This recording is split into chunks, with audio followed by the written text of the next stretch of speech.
There is something about the wasteland at night that feels like being the last person on Earth. The wind moves through collapsed buildings without destination. Somewhere in the distance, a rusted weather vane ticks against the dark. The stars overhead are the same stars that watched cities burn, and they have been patient about it. You settle into the dirt and the dust, and the world becomes very quiet around you, and the only sound left is the story. This is that story. 100 mysteries, wrapped in 2 centuries of ash, pulled slowly from the bones of a civilization that thought it knew exactly what it was doing.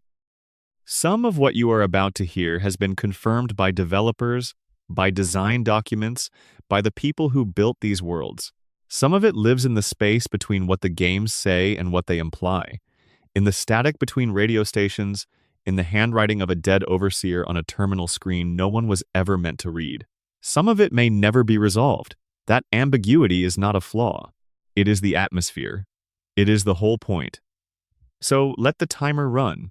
Let the light fade down, and come with me into the wasteland. Section 1. Who really fired first? The question underneath everything, the one that the entire Fallout universe rests on like a cracked foundation, is deceptively simple. The 23rd of October, 2077, nuclear fire falls across the continent in a matter of 2 hours. The resource wars had been grinding the planet down for decades already. China had pushed into Alaska, and the United States had pushed back. And somewhere in all of that grinding pressure, someone decided that the only way forward was through annihilation. But who pulled the trigger? For most of the franchise's history, the answer was deliberately withheld. The games were careful to give you history without giving you blame. You knew that China and America had been at each other's throats. You knew that resources were drying up, that governments were fracturing, that soldiers were becoming monsters in places like Anchorage because desperation had already stripped away everything else. But the specific moment of who launched the first warhead, that remained one of Fallout's most carefully guarded silences. Then, in a 2023 interview, Fallout co-creator Tim Kaine opened a door. He had been talking for over an hour with a prominent Fallout lore researcher named TK's Mantis, the conversation ranging widely over development history and design philosophy. Near the end, someone asked him a simple question. If you had been the only person shaping Fallout's direction, where would you have taken it? And Kaine said something that sent the community into a quiet storm. The reason the bombs fell, he explained, was not a simple case of military brinkmanship finally collapsing under its own weight. It was more specific than that. China, at some point, had discovered that the United States was conducting research into the forced evolutionary virus, a biological weapon program that had been declared illegal under international law. China issued a demand, stop the research. America agreed. And then, rather than actually stopping, America moved the program to a different location. When China found out, or believed they had found out, the nuclear exchange began. Kaine himself then backtracked slightly, noting with a smile that he did not actually know, that it might have been some rogue nation, that none of this was necessarily definitive. The interviewer called it earth-shattering. Kaine seemed genuinely surprised that the community had been so in the dark about it. But the cazador, as they say, was already out of the bag. What makes this so interesting is not just the specific blame it assigns, though that is genuinely remarkable for a franchise that had spent nearly 3 decades avoiding exactly that kind of clarity. What makes it interesting is what it says about the nature of the Fallout world's collapse. Because if Kaine's account reflects the original creative intention, then the apocalypse was not the result of pure military aggression or even naked resource competition. It was the result of a lie. America lied about stopping an illegal bioweapons program. China believed, rightly, that America had never intended to comply. And 2 civilizations ended over the gap between a promise and the reality that followed it. There is something very specific about that kind of end of the world. Fallout has always existed in a moral universe where no faction is entirely good, where every organization, the Brotherhood of Steel, the NCR, Caesar's Legion, the Institute carries within it the seeds of the corruption that brought everything down in the first place. That moral ambiguity is part of what makes the series so enduring, and it turns out that ambiguity starts at the very beginning, in the moment the missiles flew. America was not simply attacked. America created the conditions for its own annihilation by treating international law as a technicality to be navigated rather than a boundary to be honored. The forced evolutionary virus will come back in much greater detail in a later section, because its history across the games is one of the most sprawling and strange threads in all of Fallout lore. But for now, it is enough to understand that this is what lies beneath the great silence at the center of the franchise. Not a random act of mutual destruction, but a specific chain of deception and discovery that ran from a laboratory somewhere in the American interior all the way to the end of the world. What happened in those 2 hours? On the 23rd of October 2077 is described differently depending on which game you are playing. Fallout 76 gives you a direct view of it, since the game takes place in West Virginia in the immediate aftermath. Players who have experienced the game's opening sequence know the feeling of watching the skies go dark, of hearing the broadcast change in tone, of the slow shift from an ordinary morning to the last morning the old world ever had. The bombs fell on every major population center. The death toll in the opening hours is a number that the games wisely never make specific, because no number would mean anything. Millions. Tens of millions. More. The survivors who reached the vaults in time, and not all of them did, by design, which is its own horror to be explored shortly, found themselves sealed underground, listening to the silence where the world used to be. And somewhere above them, buried under 200 years of ash and rust and radiation, the forced evolutionary virus sat waiting in its vats, patient, transformative, ready to reshape whatever came next. But before all of that, before the FEV and the mutants and the ghouls and the factions, there is the question of the vaults themselves. Because Vault-Tec did not simply build shelters. They built something far more deliberate, far more cold, and far more revealing about the civilization that commissioned them. Now, before we go further, I want to hear from you. Drop your location and the time in the comments. Whether you are in a city apartment at 2 in the morning or out somewhere rural where the dark actually means something. And if you are enjoying this, please subscribe. It genuinely helps, and there is a lot more where this came from. Section 2. The Vault's Architecture of Cruelty. Here is a thing that Fallout communicates over and over, in different ways and with different levels of explicitness depending on which installment you are playing. The vaults were not built to save people. Not primarily. Officially, Project Safehouse was the name of the program commissioned by the United States government during the final years of the Resource Wars. Vault-Tec was contracted to build a network of underground shelters that could house portions of the American population in the event of nuclear war. Groundbreaking on the first vault began in 2054. By 2063, most of them were complete.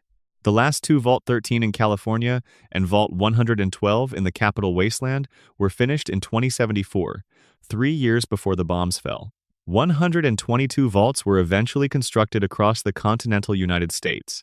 The official story was that each vault was a self-contained community, capable of sustaining life indefinitely underground, designed to preserve human civilization so that it might eventually re-emerge and rebuild the world. That was the story told to the people who lined up at the vault doors. The actual story was something else entirely. With extremely limited exceptions, every vault housed some kind of social experiment. The people sealed inside were not the focus of a preservation effort. They were the subjects of a research program. Vault-Tec, in coordination with the United States government and a consortium of major corporations, including Nuka-Cola, Robco, and General Atomics, designed each vault to test specific hypotheses about human psychology, sociology, genetics, and behavior under extreme conditions. The working theory, never officially stated to the public, was that these experiments would produce data useful for future deep space colonization programs. If humanity ever needed to live in generation ships, traveling between stars, they would need to understand how people behave in enclosed environments over long periods of time. The vaults were the test run. Some of the experiments were almost benign by comparison.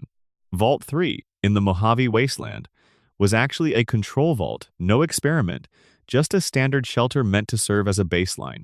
The residents voted to leave 20 years after the war ended, hoping to trade with local communities and help rebuild society. They were killed almost immediately by a gang of raiders called the Fiends, who took over the vault and used it as their base of operations. So even the control vault ended in tragedy. But most vaults were not control vaults. Vault 12. In the ruins of Bakersfield, California, the place the games called the Necropolis was built with a vault door that was designed to never close properly. The entire point was to expose the residents to low-level radiation. The survivors became ghouls. That is the origin of Fallout's ghoul population in the original games, traced back to a single design flaw that was not a flaw at all but a specification. Vault 11, encountered in the Mojave Wasteland during New Vegas, holds what is arguably the most disturbing social experiment in franchise history. The residents were told, upon sealing, that one person from among their number would need to be sacrificed every year. If they refused to provide a sacrifice, the entire vault would be terminated. No explanation was given for why, no justification, just the rule and the implied consequence. The vault dwellers, understandably horrified, began to build political and social structures around the requirement. They elected an overseer every year, reasoning that the leadership should bear the cost of the experiment. But the nature of the sacrifice twisted that too, because if you wanted power, you needed to avoid being sacrificed, which meant you needed to be politically useful to someone. Factions formed. Alliances hardened and broke. Eventually, civil war erupted, and by the time only 5 survivors remained, those 5 survivors cornered, exhausted, and done collectively refused to make a sacrifice. They expected to die. Instead, the Vault's automated systems announced that the experiment was over. The sacrifice had never been required. The Vault inhabitants had been deceived from the beginning.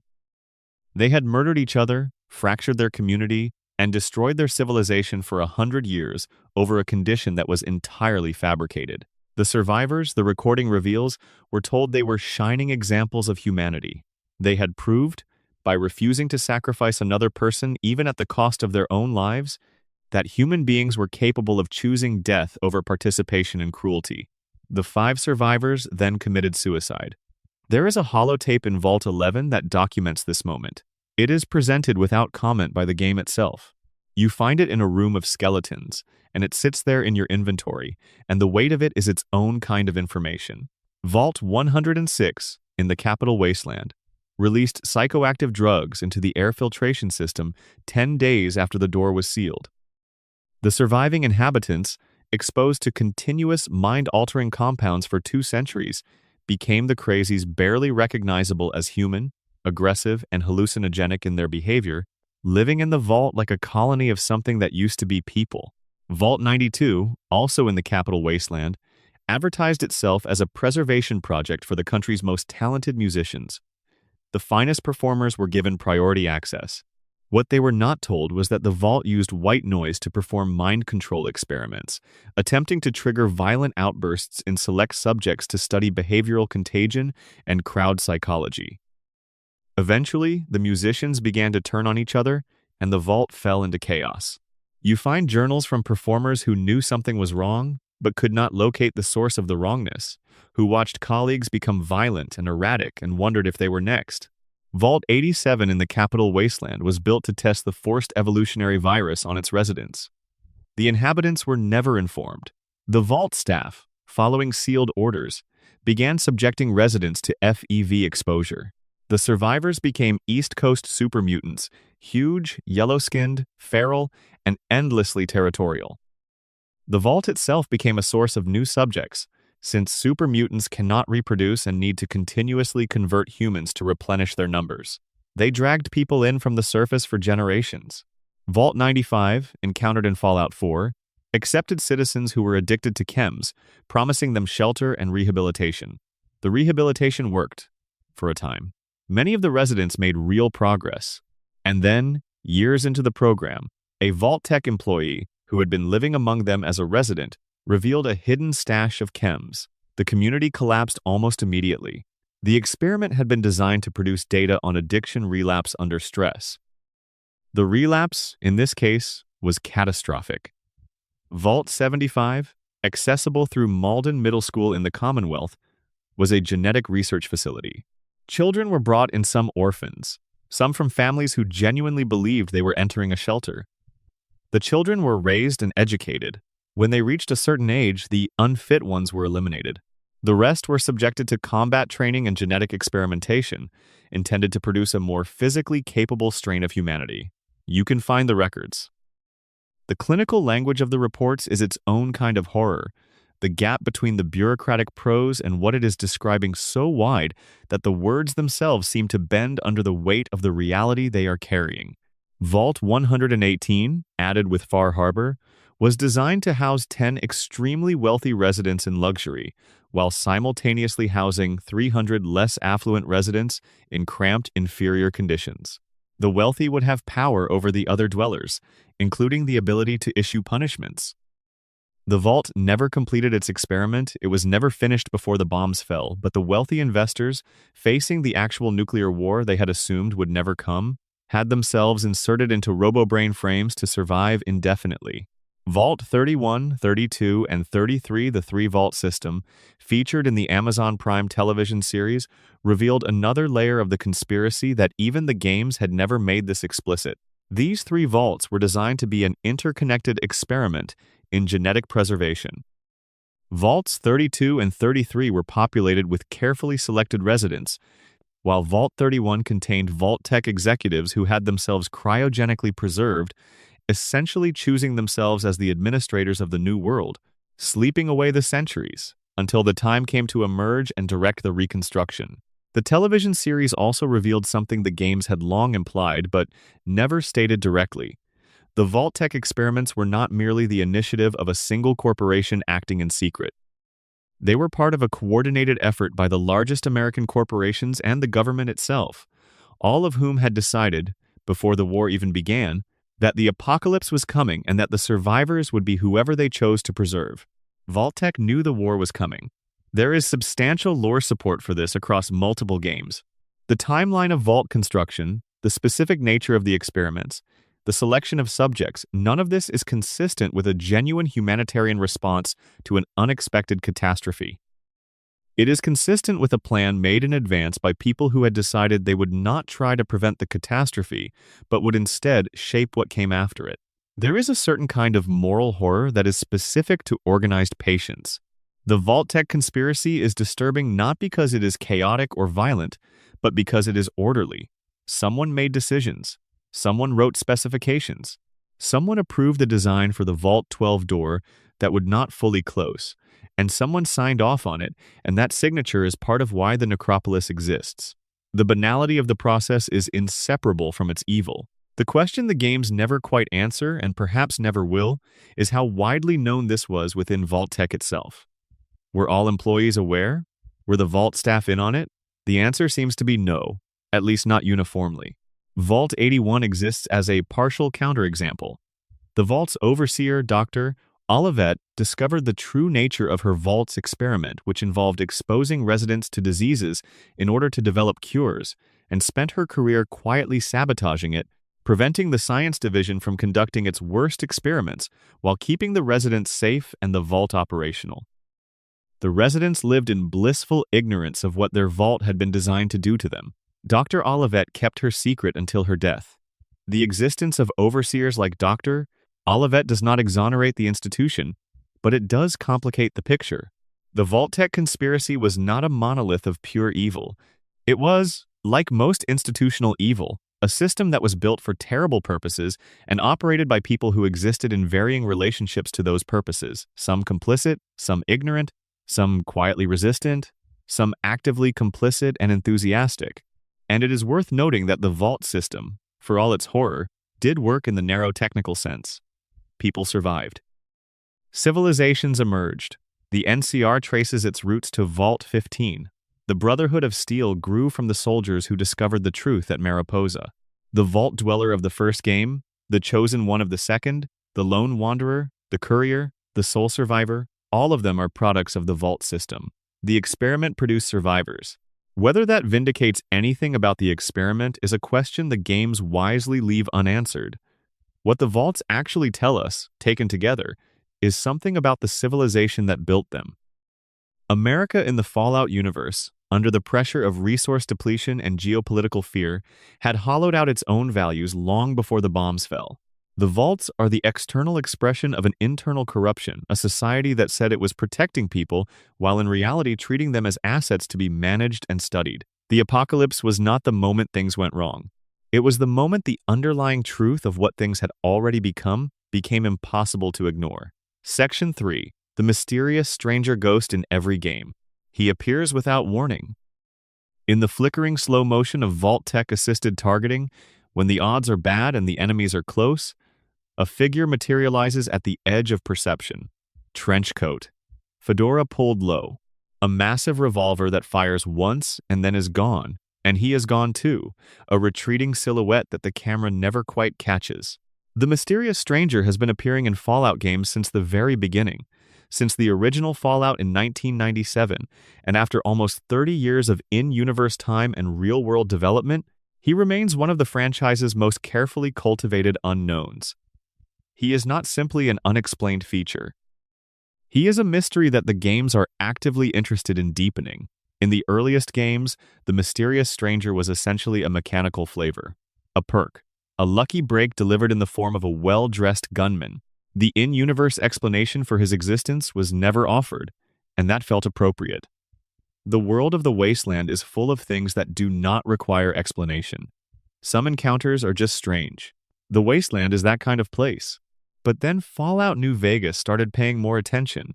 East of El Dorado Dry Lake, in the Mojave Wasteland, there is an NPC named the Lonesome Drifter. He is a wandering musician, carrying a guitar and a specific conversation history.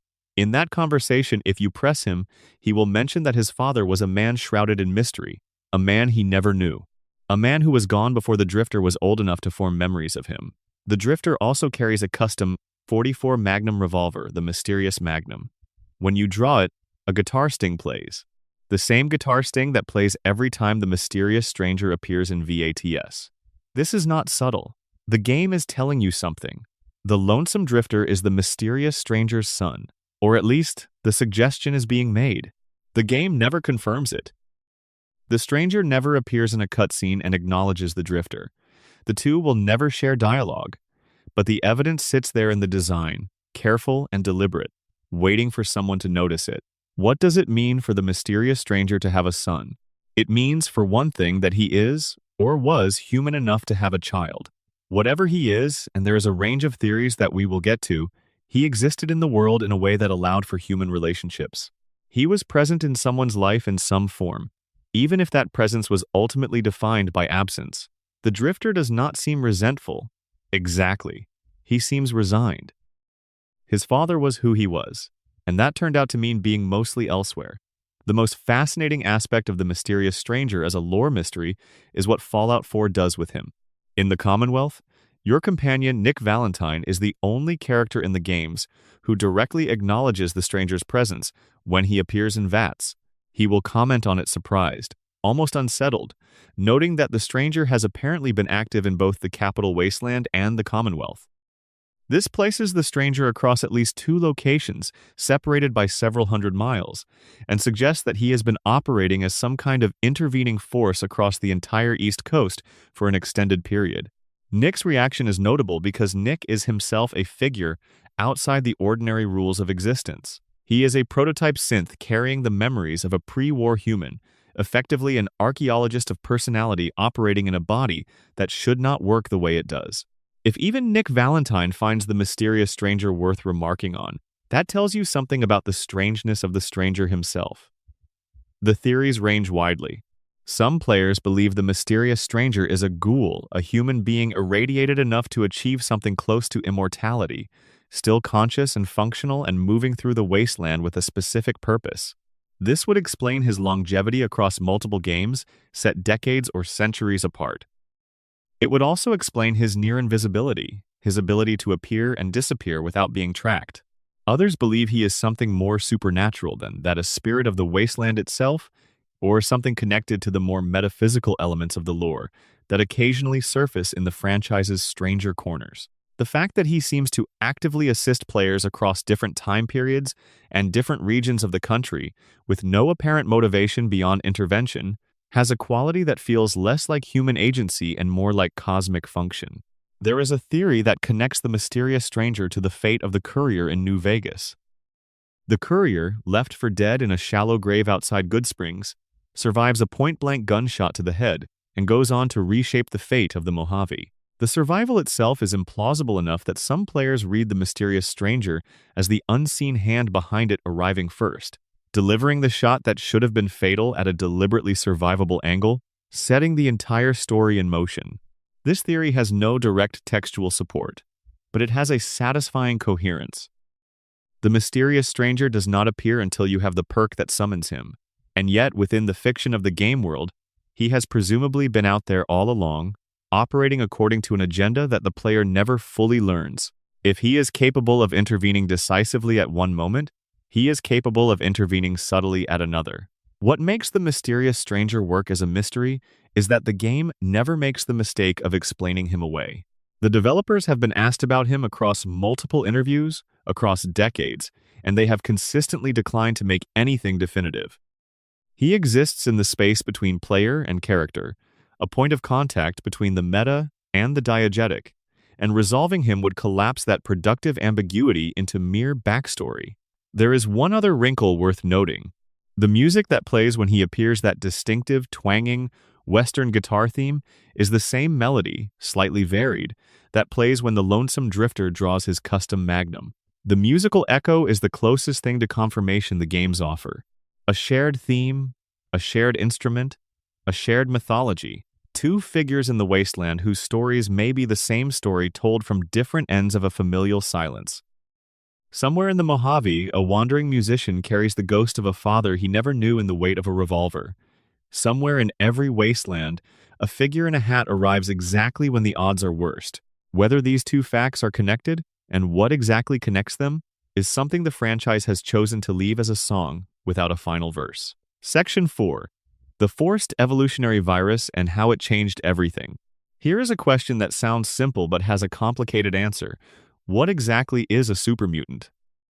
The surface answer, a human being mutated by the forced evolutionary virus into a massively enlarged, green-skinned, overwhelmingly aggressive humanoid, is accurate as far as it goes.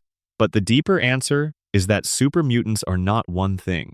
They are the ongoing legacy of a biological research program that started with genuinely good intentions, was appropriated by the military before it could do any good, continued in secret for decades, survived the apocalypse, and was used by at least 4 separate organizations in the post-war world, each with their own modifications and their own version of what the virus could become.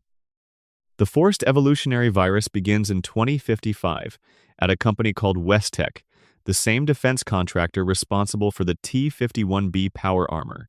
The starting point was not warfare. It was medicine. A plague called the New Plague had been spreading through the United States, and Vault-Tec's nuclear, biological, and chemical division was tasked with finding a cure. Using a supercomputer called ZAX 1.2, they began developing what was initially called the Pan-Immunity Virion Project, essentially trying to engineer a biological agent that could confer universal immunity to disease. The research showed promise. The virus was capable of copying and altering DNA sequences in ways that seemed, in controlled conditions, to enhance the body's immune response. By 2073, the United States government had taken over the project entirely. The commercial medical angle was quietly shelved. What the government was interested in was the military application, specifically the possibility of using the virus to create enhanced soldiers. By 2075, the researchers at Vault-Tec had renamed the project. They called it the Forced Evolutionary Virus, because what it actually did, in its most developed form, was force the body to undergo rapid, dramatic biological change. The subjects grew larger. Their musculature expanded. Their resistance to damage increased substantially. In the most successful test cases, their intelligence also improved. In other cases, things went differently. The problem with FEV is the same problem that exists with any process of radical biological change. It does not always do what you want. The virus responded to the existing conditions of its host in ways that were difficult to predict. Subjects who carried significant radiation damage in their cells, which, in the Fallout universe's already irradiated world, was a significant population, experienced far worse outcomes. The mutation was uncontrolled, the cognitive function was reduced or eliminated, and the resulting organism was dangerous and barely recognizable as the person who had entered the process. This is the origin of the super mutants you encounter as enemies throughout the games. Most of them the aggressive, inarticulate, frequently violent beings who roam the wasteland in groups, whose response to most situations involves a large weapon and a loud shout, are the product of a process that was going for something else entirely and missed. In 2076, just a year before the bombs fell, research had reached a point where it was considered ready for human testing. The program moved to Mariposa Military Base, a remote facility in the American interior. Massive vats of FEV were constructed. Human subjects prisoners of war, according to the records, were dipped. The early results were actually encouraging enough that the science staff began to believe they had something. Then the garrison figured out what was happening. Captain Roger Maxson, leading the military unit stationed at Mariposa, discovered that the research staff had been performing human experiments on prisoners without informed consent. He ordered the staff executed. In the chaos that followed, with the bombs falling almost simultaneously, the soldiers sealed the base and eventually walked away, eventually forming the organization that would become the Brotherhood of Steel. The FEV was left in its vats at Mariposa. It sat there for decades. When the post-war world began to rebuild itself in the ruins of California, a scientist named Richard Gray found the base while leading a scavenging expedition. In an accident, he fell into one of the vats of FEV. His prolonged exposure was far beyond anything the research subjects had experienced. He was submerged in the virus for long enough that it reshaped him more completely than anything in the recorded test cases, expanding his intelligence dramatically, fusing him with organic and mechanical material, eventually transforming him into something that was barely recognizable as a former human being. But he was still thinking, still planning, still capable of a terrifying clarity of purpose. He renamed himself the Master. The Master's plan, which forms the central conflict of the original Fallout, was, in a twisted way, idealistic. He genuinely believed that the FEV, applied carefully to radiation-free human subjects such as vault dwellers, could produce a stable and intelligent super-mutant population. And he believed that this population, unified by their shared biology, would be immune to the tribal conflicts and ideological fractures that had destroyed the pre-war civilization. One species, one future, no more wars over resources or ideology because everyone would be the same. The philosophical flaw in his plan, which the player character can actually point out in dialogue, in a remarkable piece of game design from 1997, is that super mutants produced by FEV are sterile. They cannot reproduce. The Master's grand unified civilization would be a single generation, aging toward its own extinction, with no way to make more of itself except by continuing to convert unwilling humans. The unity was not a future. It was an ending with extra steps. When this is demonstrated to him, the Master kills himself. It is one of the most significant moments in the franchise's history. A villain so committed to a genuine ideological goal that the discovery of the logical impossibility of that goal is enough to break him completely. The FEV story did not end at Mariposa. Not even close. On the East Coast, Vault-87 had been designed specifically to test the virus on its residents. The FEV strain developed there was a different modification less successful in preserving intelligence, more efficient at producing physical mass. The capital wasteland supermutants encountered in Fallout 3 are the result of this strain, and they are notably different from their West Coast equivalents. They are larger, more aggressive, and mentally closer to something animalistic than the sometimes intelligent, sometimes philosophical mutants of New California and the Mojave.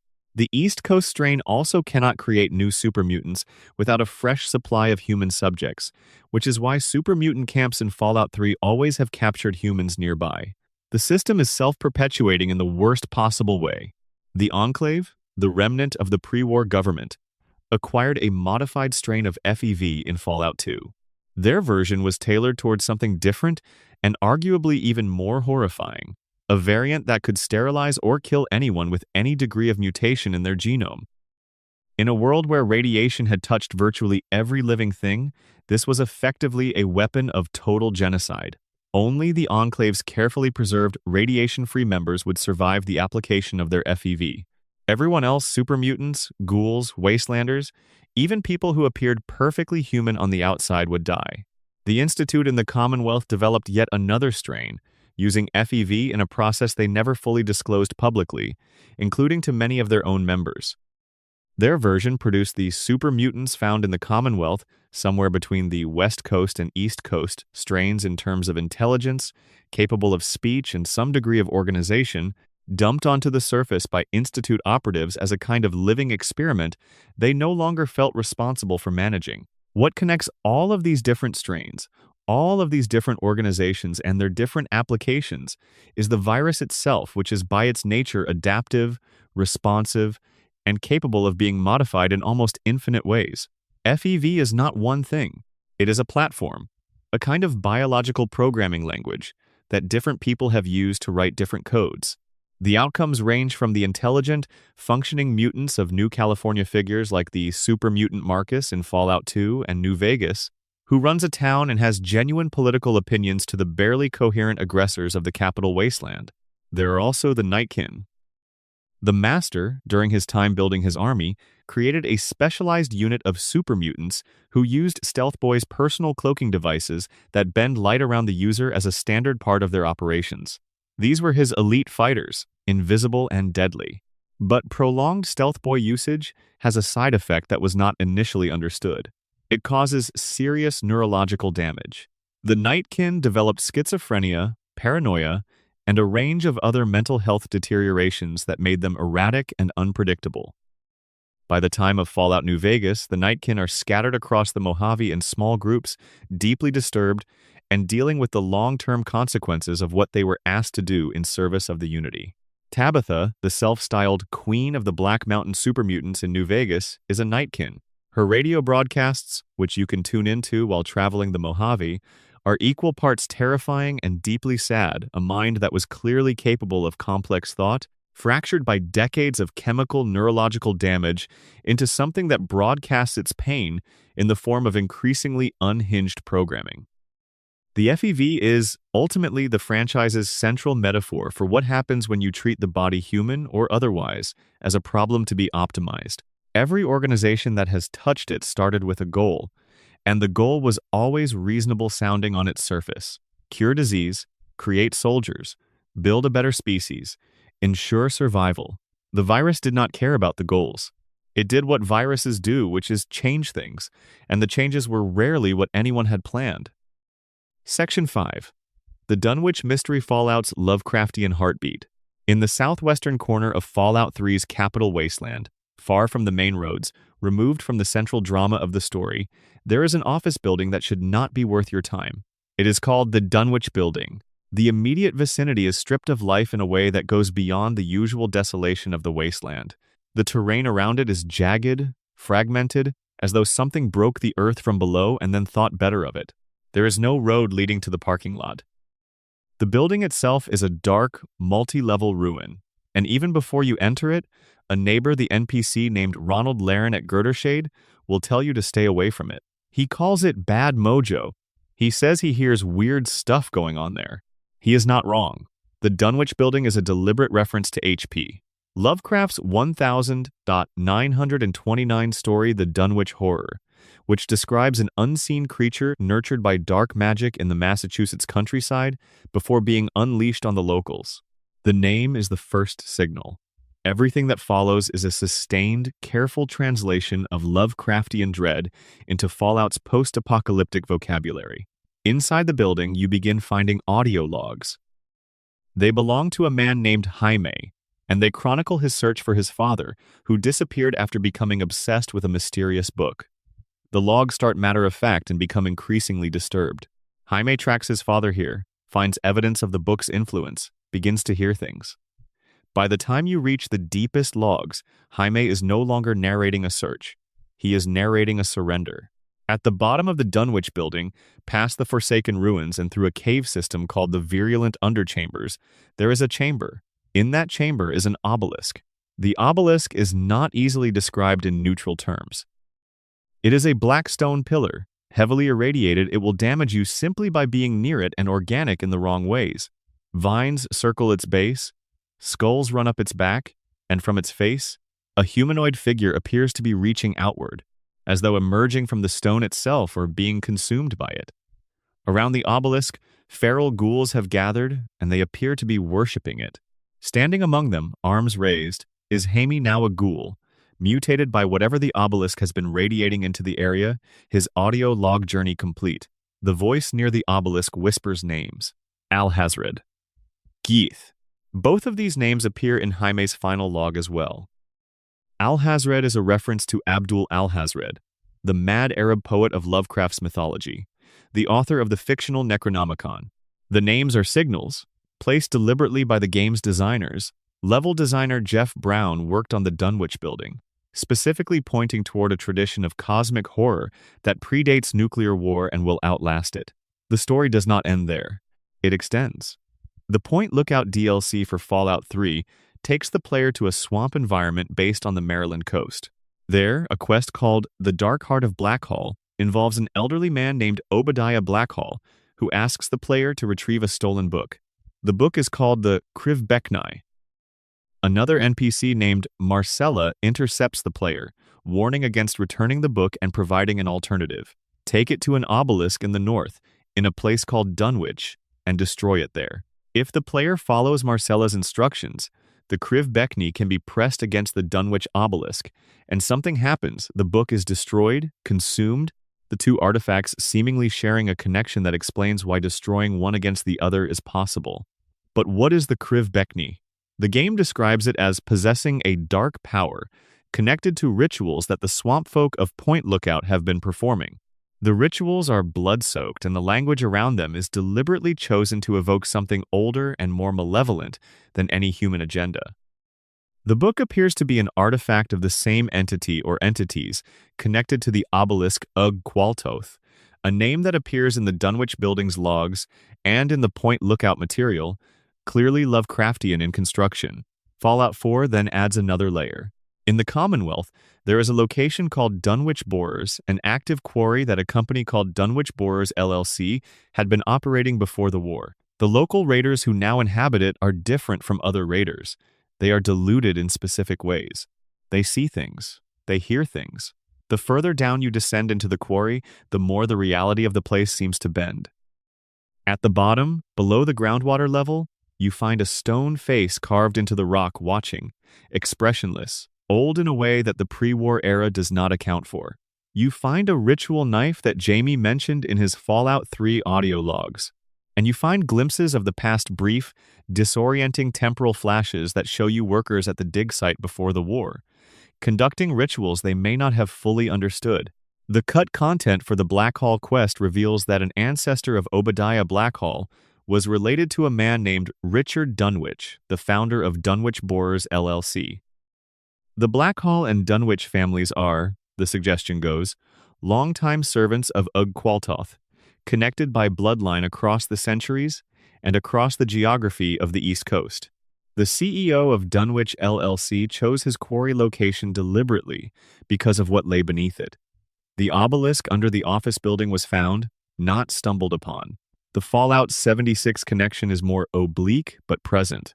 The Interloper, a creature that appears in connection with the Lucky Hole Mine in Appalachia and is associated with the cult of the Mothman's darker practices, shares the eldritch visual language of the Dunwich material. The mine itself has a quality of wrongness that the game communicates through environment, the carved stone forms, the sense of depth that goes beyond what should be physically possible, the behavior of the creatures inside. Bethesda has been building a thread of cosmic horror through the franchise for over 15 years now, and it remains one of the most under-discussed aspects of the lore. The Fallout universe is usually described in terms of its nuclear war framing, its retro-futurist aesthetics, its dark comedy. But underneath all of that, there is something older, a suggestion that the universe itself contains presences that predate human civilization, that were here before Vault-Tec, and will be here after the last super mutant rusts and falls, that find the question of who fired first in the Great War about as relevant as a child's argument over a toy. The name Ugg-Qualtoth has never been explained in any official Bethesda document. It has never been given a voice or a visible form. It exists entirely in implication, in the behavior of ghouls around an irradiated stone, in the whispered names that play on an endless loop, in the stone face below the waterline in a quarry that should never have been dug where it was. That restraint is intentional and correct. The moment a Lovecraftian entity is shown directly, given clear attributes and explained, it stops being cosmic horror and becomes merely a large monster. Bethesda's designers understand this. Ugg-Qualtoth remains a presence, not a character, and the Dunwich mystery remains open not because the developers ran out of ideas, but because open is exactly where it belongs. Section 6, New Vegas and the Weight of the Mojave. The Mojave Wasteland is different from the Capital Wasteland in a way that goes beyond geography and climate. The Capital Wasteland, Bethesda's version of the setting, is defined by absence 2 centuries of emptiness, the echoes of a civilization that left no meaningful successors. The Mojave, Obsidian's Fallout universe, is defined by the opposite. Things have been growing there. Organizations have formed and competed and bled into each other for generations. History has accumulated. The result is a place where the mysteries are not about what used to exist, but about what exists now and why it became what it is. There are 100 secrets buried in the Mojave. Here are some of the best ones.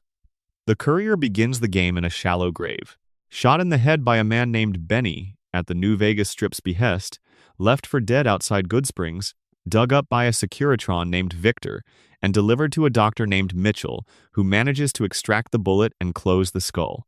The game presents this survival as a "given you are alive," the story proceeds, but it never quite explains how it was medically possible.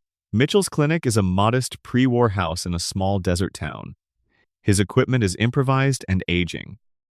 And yet he performs what is essentially open skull surgery, removes a bullet from the brain of an unconscious patient, and produces a fully functional human being with access to all their prior memories.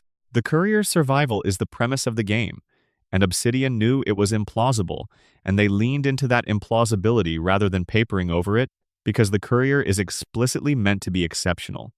Someone who should not have survived. Someone the Wasteland has decided to keep. Mr. House is the other figure at the center of the Mojave's deepest questions.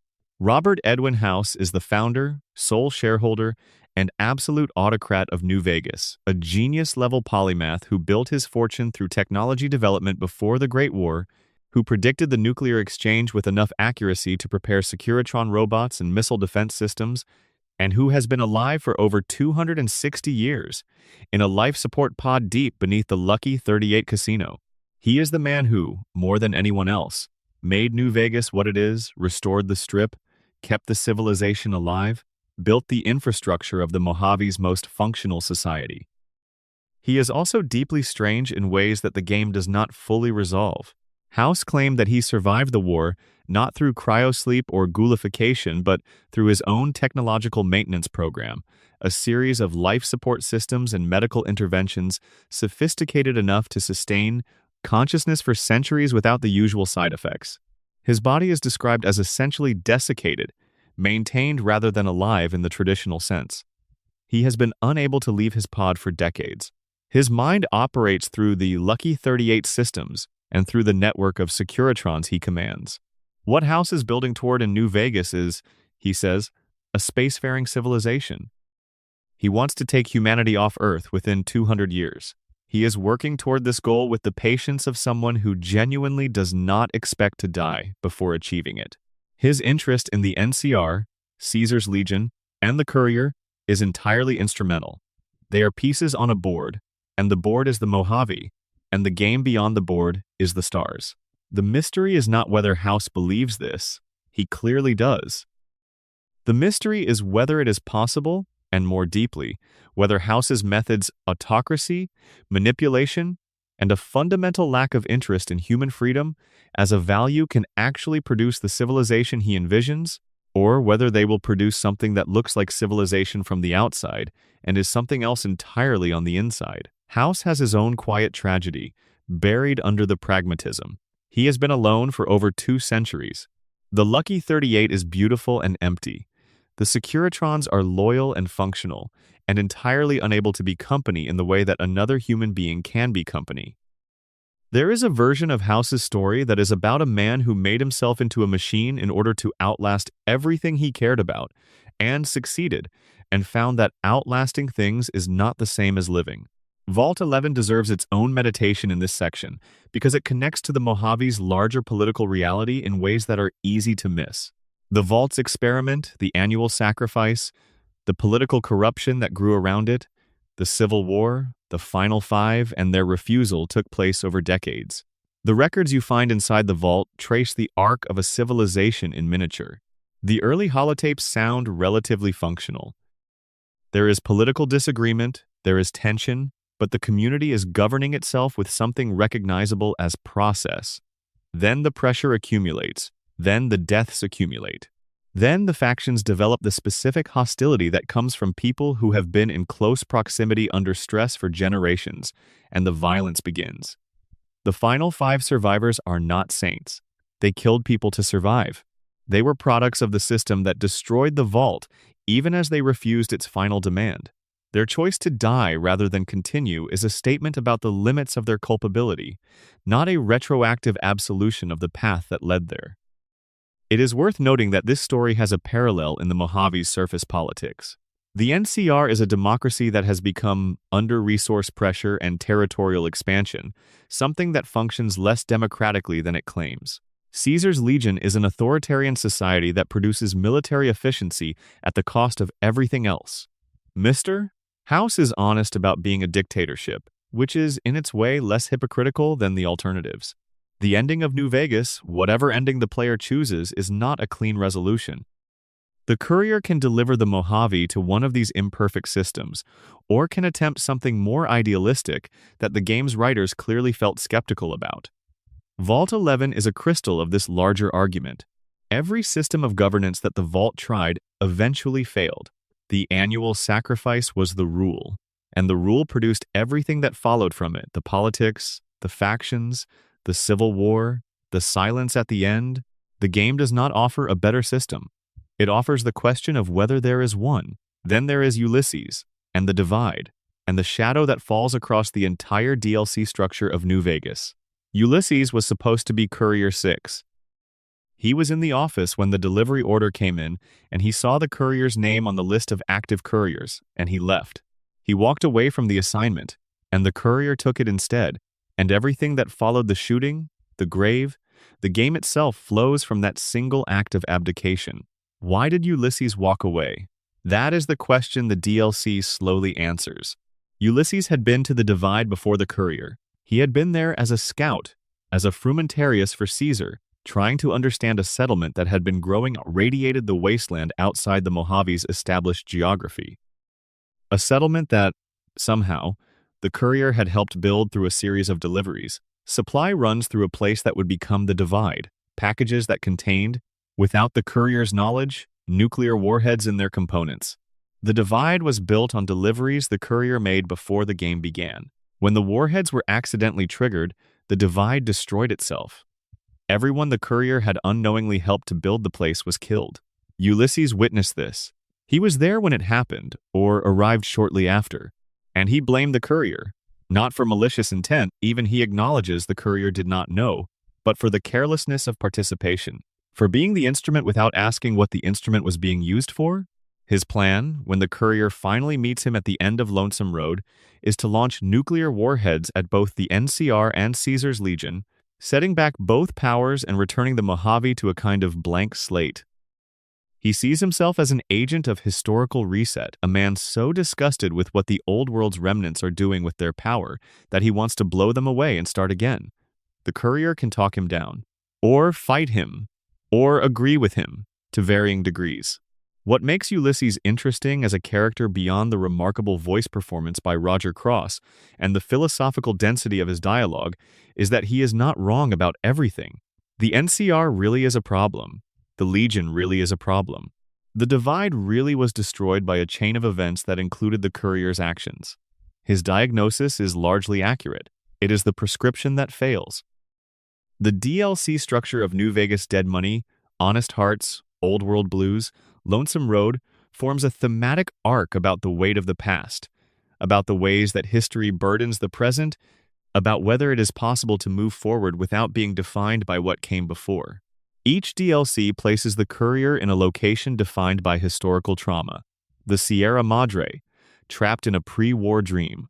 The Zion Canyon, carrying the memory of the civilization that died. Big MT, haunted by the scientists who refused to acknowledge what they were doing. The Divide, walking through the destruction that came from not asking the right questions. At the end of each story, the courier is given a choice about the past, whether to preserve it, release it, be shaped by it, or walk away from it. These are not easy choices, and the game knows it. The best ending in Lonesome Road is not the most dramatic or the most heroic.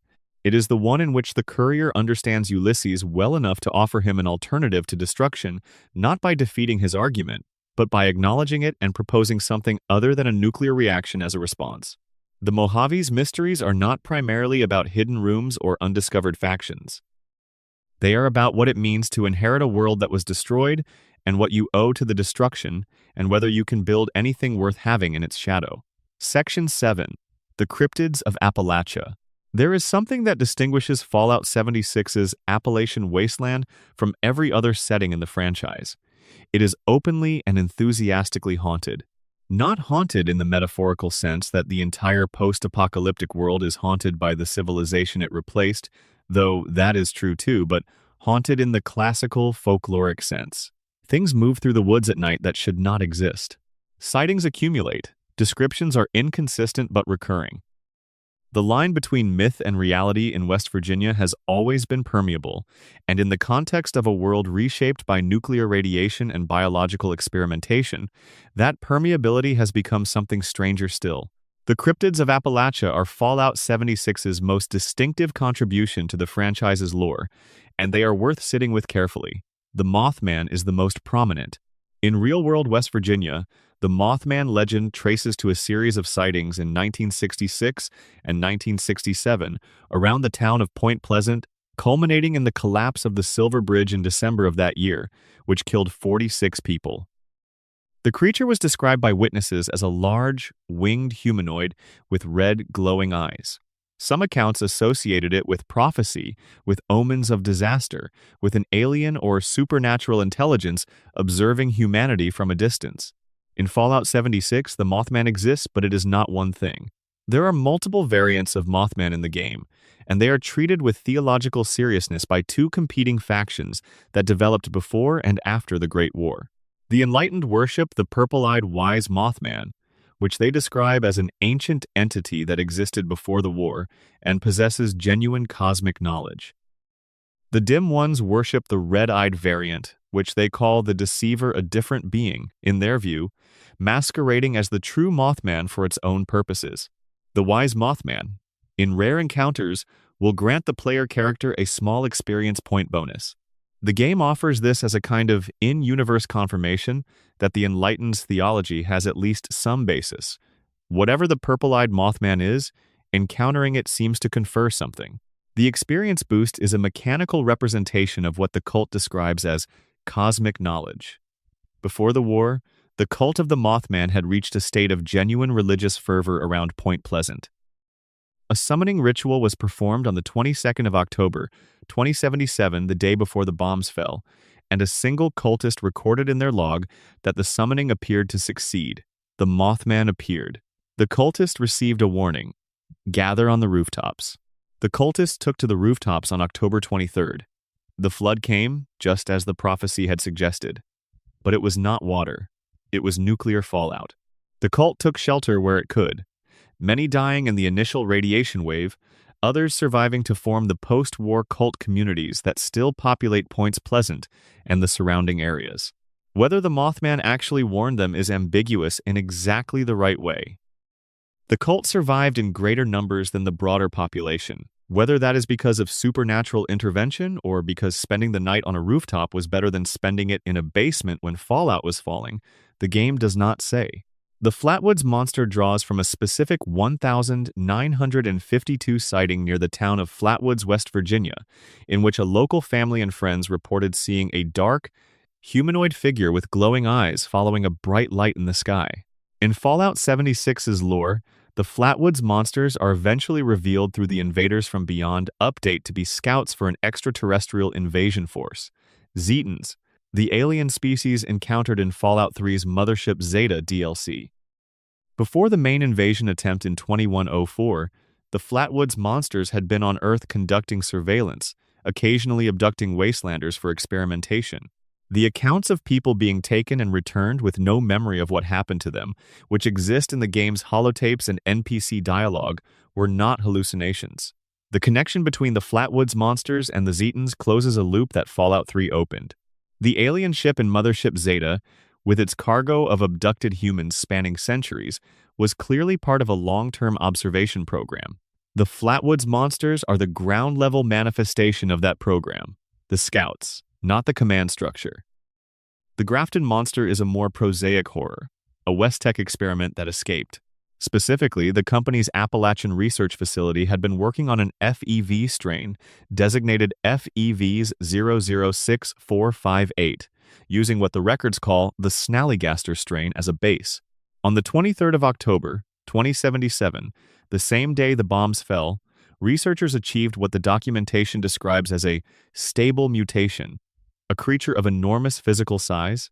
The containment unit destroyed by the creature's emergence, headless and yet somehow functioning. The Great War interrupted the convoy, transporting the creature off-site, and it escaped into the wilderness. The Grafton monster is, in other words, a direct product of the same research tradition as every super mutant in the franchise. It is just an earlier prototype or a more divergent one. Its headlessness is never quite explained by the lore. The FEVS 006458 strain apparently altered the genome in a way that eliminated the head as a distinct anatomical structure while somehow maintaining the nervous system. The creature functions without a head, which is either biologically impossible or evidence that the FEV's ability to rewrite organic systems goes further than any of the research records fully acknowledge. The Snallygaster itself, the creature that provided the base strain for the Grafton monster's development, exists in West Virginia folklore as a chimeric horror, part octopus, part bird, part indescribable. In Fallout 76, the Snallygasters are FEV-created creatures with multiple eyes, elongated necks, and a range of deeply unpleasant abilities. They are presented as the more successful result of the same experimental tradition that produced the Grafton monster. The Wendigo represents a different category of horror entirely. In Algonquian folklore, the Wendigo is the spirit of someone who ate human flesh, a being consumed and reshaped by a specific act of desperation. In Fallout 76, Wendigos are former humans who turned to cannibalism in the aftermath of the Great War, mutated by a combination of radiation and whatever biological mechanism the game does not fully explain into something that no longer remembers being human. They are elongated, with disproportionately long arms and clawing hands, and they emit screams that cause panic in everyone nearby. The Wendigo in the game is both a creature and a warning. The post-apocalyptic world creates conditions that might push people toward exactly the kind of act that the folklore says destroys you. Starvation in the wasteland is not abstract. The Wendigo is what happens when someone chooses to survive at that particular cost. The Sheepsquatch, meanwhile, is a different kind of story entirely. A local Appalachian legend about an enormous white wolf-like creature. In the game, it is specifically the product of a scientist named Calvin Van Lowe, who worked for Bish Energy and spent years obsessed with tracking down the original Sheepsquatch. The creature Van Lowe eventually creates a custom Assaultron robot fitted with weapons, armor, and artificial fur to resemble the legendary creature is a fascinating footnote to the Fallout universe's relationship with mythology. Sometimes the legends are accurate, more or less. Sometimes someone makes them accurate because the legend was compelling enough to imitate. What unites all of Appalachia's cryptids is the sense that this particular piece of the wasteland has always been on the edge of something stranger than the ordinary devastation. The folklore was already there before the war. The radiation and the FEV gave it something to work with. And the result is a region of the post-apocalyptic world where the question of what is natural and what is supernatural is not just unanswered but probably unanswerable. Section 8. Nick Valentine, Dima, and the Synth Question. The question at the center of Fallout 4, the one that the game circles without ever quite landing on, is not whether synths are conscious. They clearly are, at least the Generation 3 models. The question is whether consciousness is enough to determine personhood, and whether personhood carries rights that can be violated.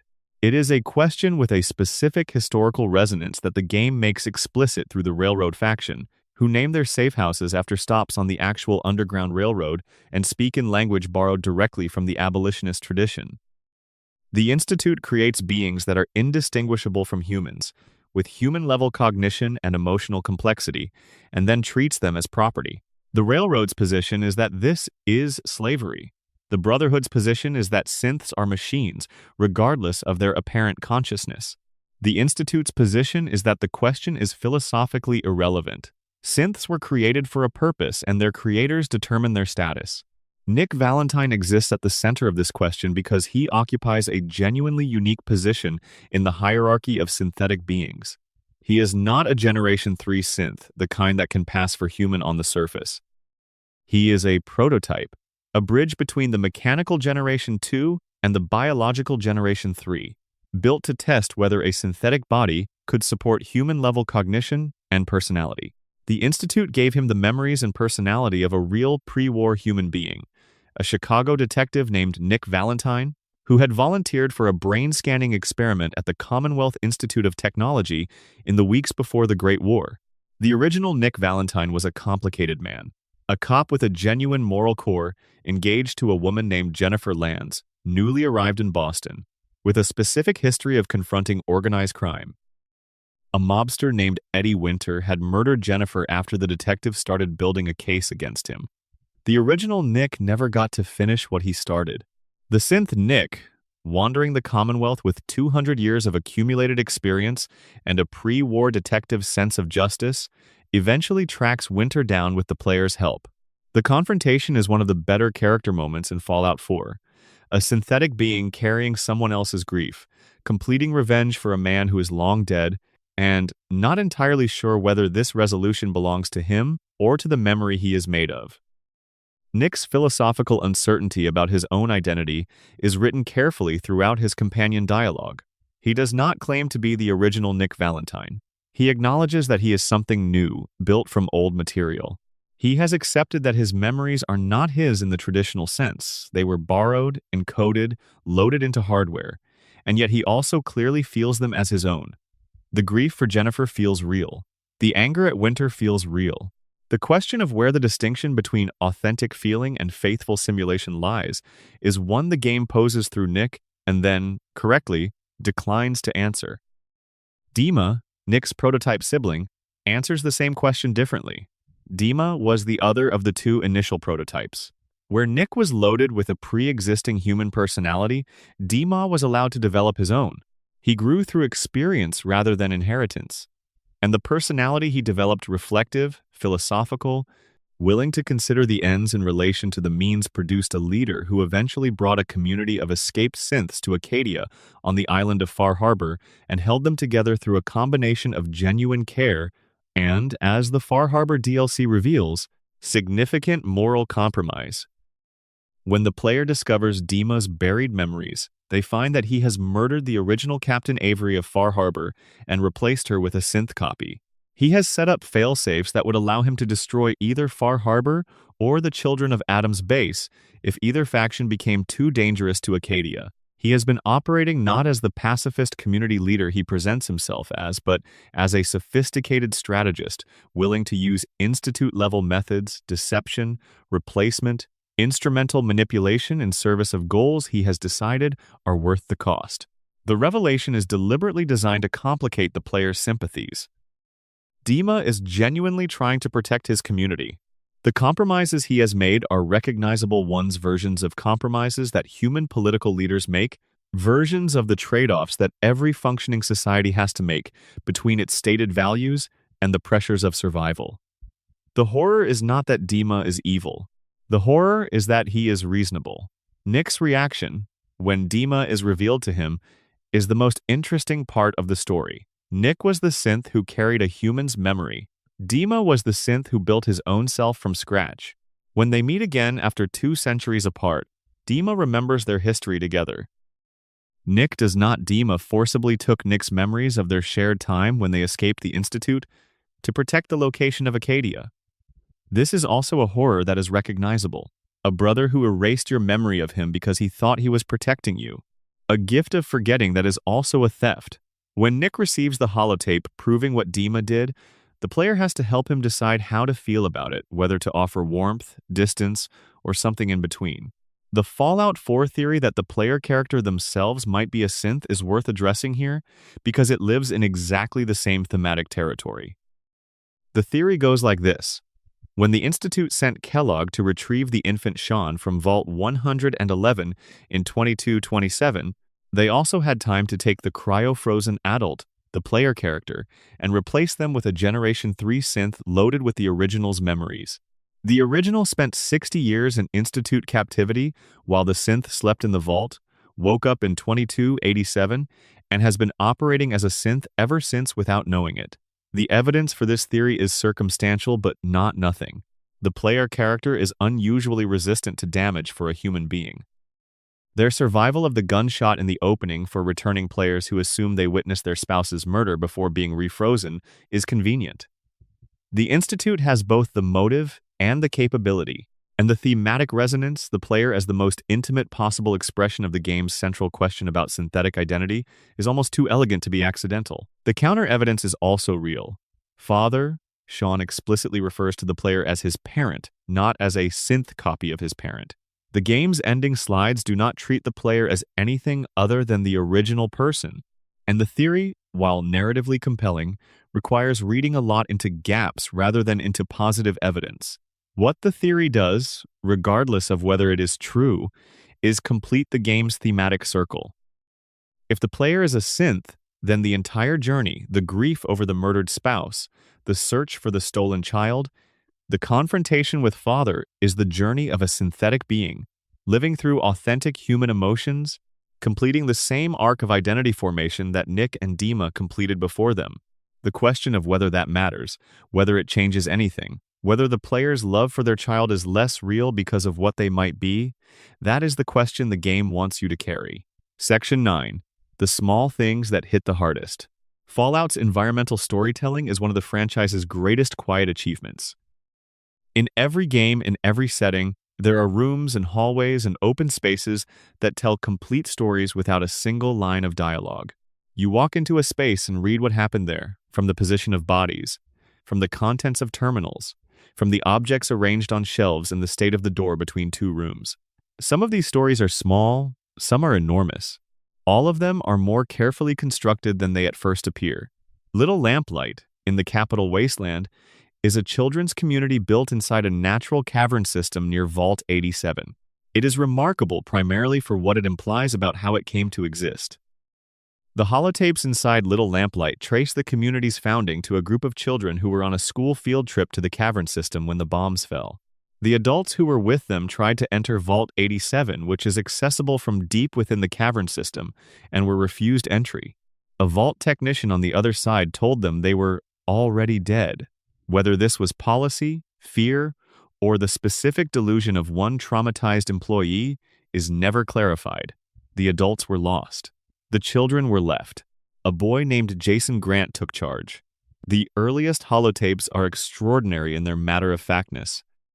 He is around 11 years old, and he is organizing a community of children in an underground cave while nuclear war burns the surface above them, and his log entries have the tone of someone focusing on the next hour because the full picture would be too large to hold. The community is functional. The children share resources, they establish rules. The rule that becomes Little Lamplight's defining feature, the rule that you encounter when you arrive as the lone wanderer 200 years later, is that anyone who reaches age 16 must leave.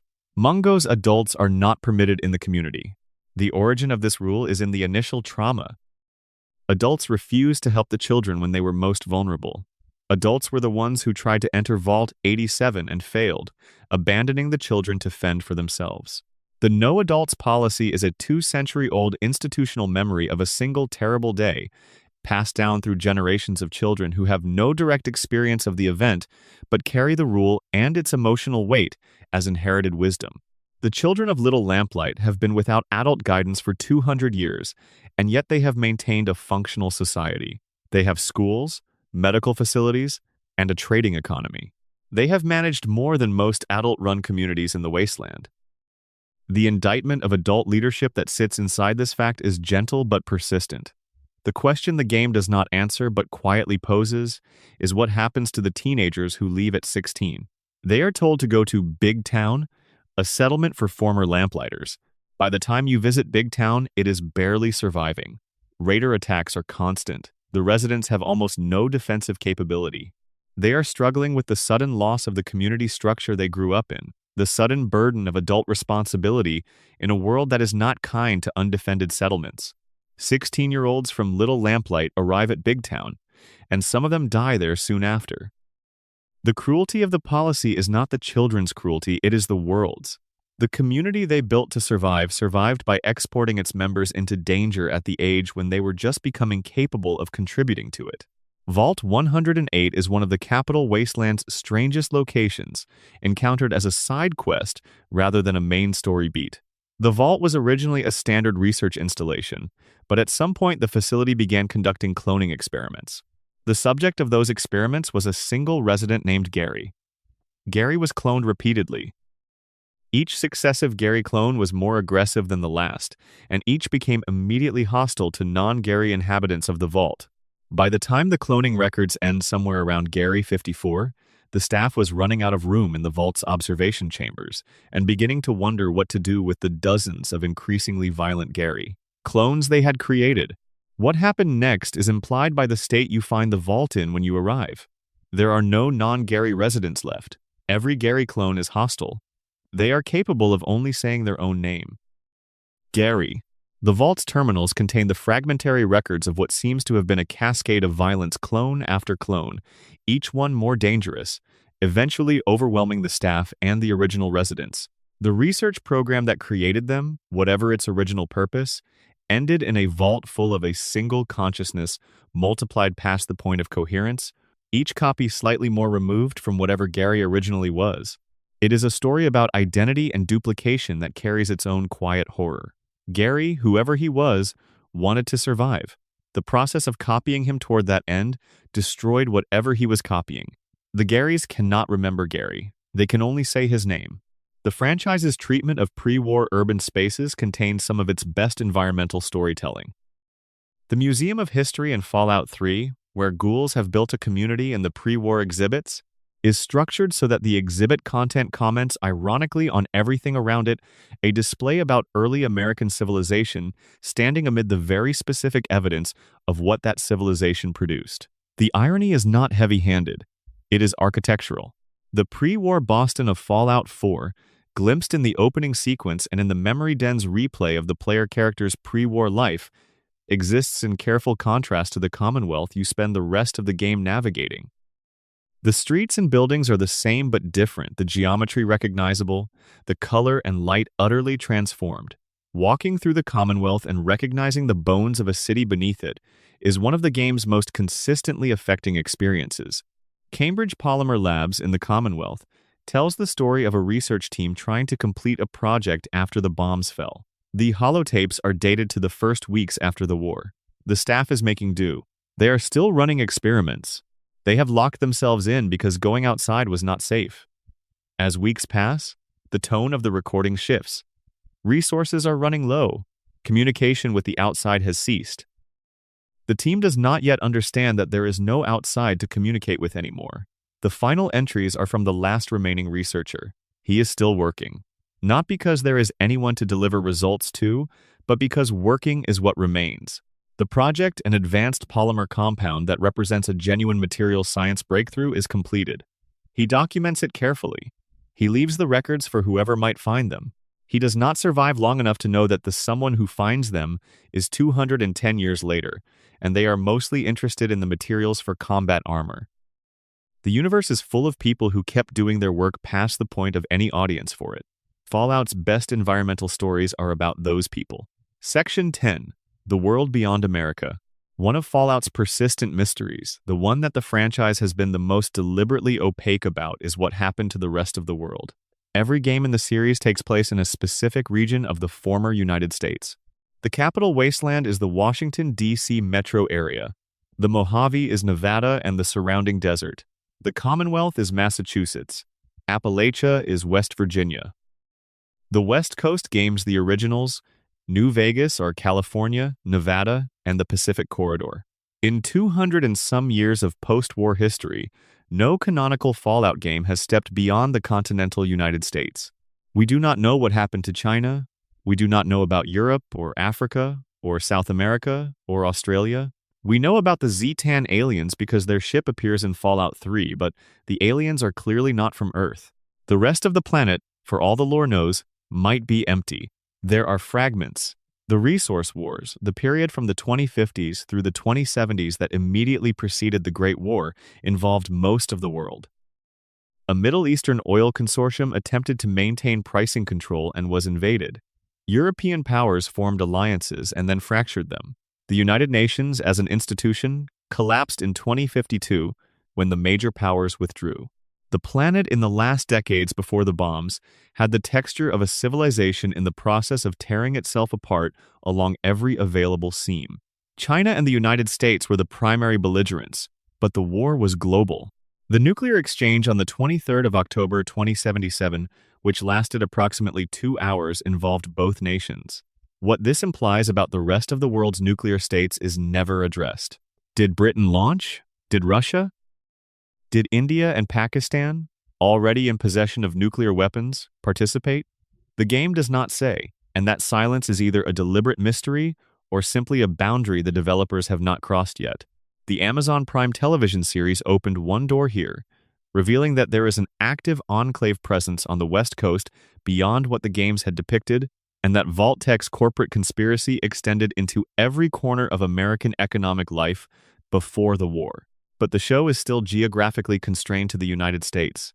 The rest of the world remains dark. Tim Kaine, in the same 2023 interview where he discussed the origin of the Great War, mentioned that he had wanted to eventually have the franchise explore other countries to research what China or Russia, circa 1950, might have looked like had the Fallout universe's technological divergence gone differently. The alternate history of the Fallout world affects every country, not just America. Chinese retrofuturism would look different from American retrofuturism. Soviet Fallout would have its own aesthetic and its own particular brand of institutional horror. This has not happened. Perhaps it will. The franchise's expansion into television and the increasing ambition of its game development cycles suggests that the lore's geographic horizons could expand. But for now, the rest of the world is the wasteland's most complete blank. What we do know about China is largely from the pre-war period.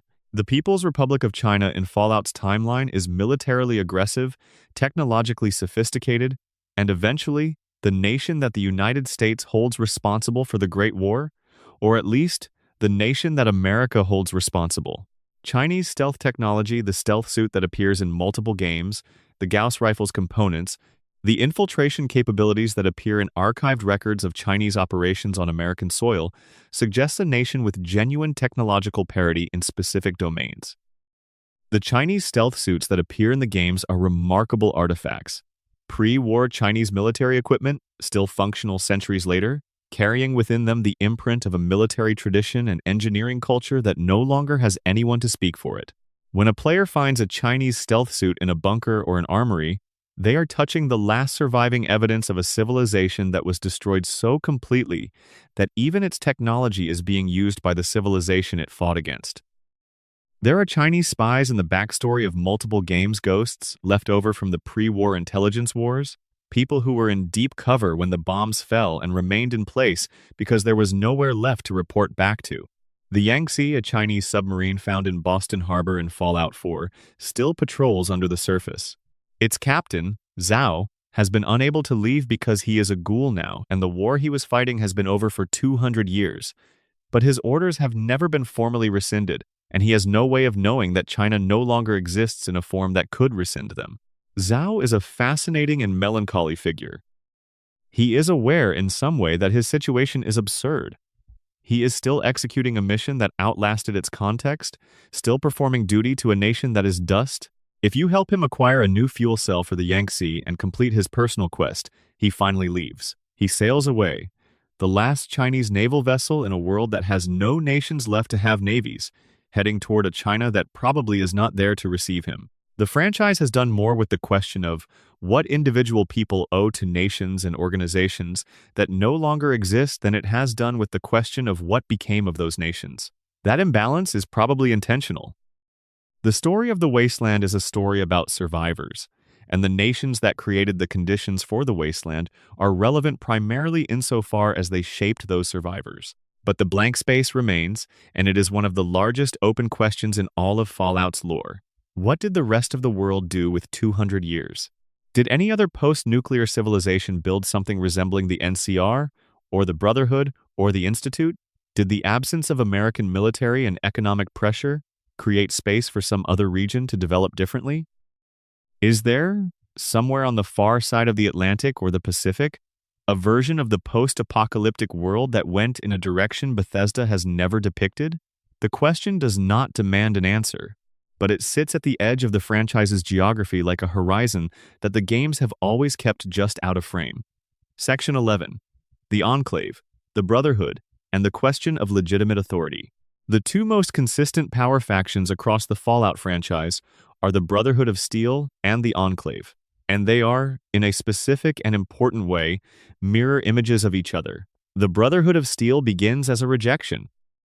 Roger Maxson, the captain at Mariposa Military Base, discovers that the research staff under his command has been using prisoners of war as human test subjects for the forced evolutionary virus. He executes the science staff. He breaks communication with the chain of command. He declares himself and his soldiers independent of the United States government. When the bombs fall days later, he leads his people to the Lost Hills bunker in California, and from that foundation, the Brotherhood of Steel is built. The Brotherhood's founding ideology is simultaneously noble and dysfunctional. It emerges from a genuine moral crisis, the discovery that the institutions of power were doing monstrous things with technology, and its response to that discovery is to take the technology away from those institutions and appoint itself as the responsible guardian. The Brotherhood does not trust the wasteland with advanced technology. It collects, preserves, and restricts. The problem with this ideology, which the franchise has been exploring from multiple angles across multiple games, is that we are the responsible guardians, is a claim that any group can make, and the Brotherhood's specific claim rests heavily on the institutional authority it inherited from a pre-war military structure that no longer has any democratic legitimacy. The chain of command that Brotherhood members follow is a chain stretching back to a military force that served a government that has been dead for 200 years. Whether that chain confers authority is a question that different factions within the Brotherhood answer differently. The Lions chapter in Washington, D.C., which you encounter in Fallout 3, had drifted significantly from Brotherhood orthodoxy. Elder Lions prioritized helping the people of the capital wasteland over the strict technology acquisition mandate. His elder council thought he had gone soft. His daughter Sarah, and most of the soldiers who actually lived in the wasteland and saw the people struggling in it, thought differently. The Lions Brotherhood is more humane than the West Coast institution, and arguably less effective by its own metrics. The Maxson Brotherhood that appears in Fallout 4, led by Elder Arthur Maxson, has swung back toward orthodoxy with additional extremism. Maxson's chapter is openly hostile to ghouls, synths, and anything with significant mutation, regardless of consciousness or behavior.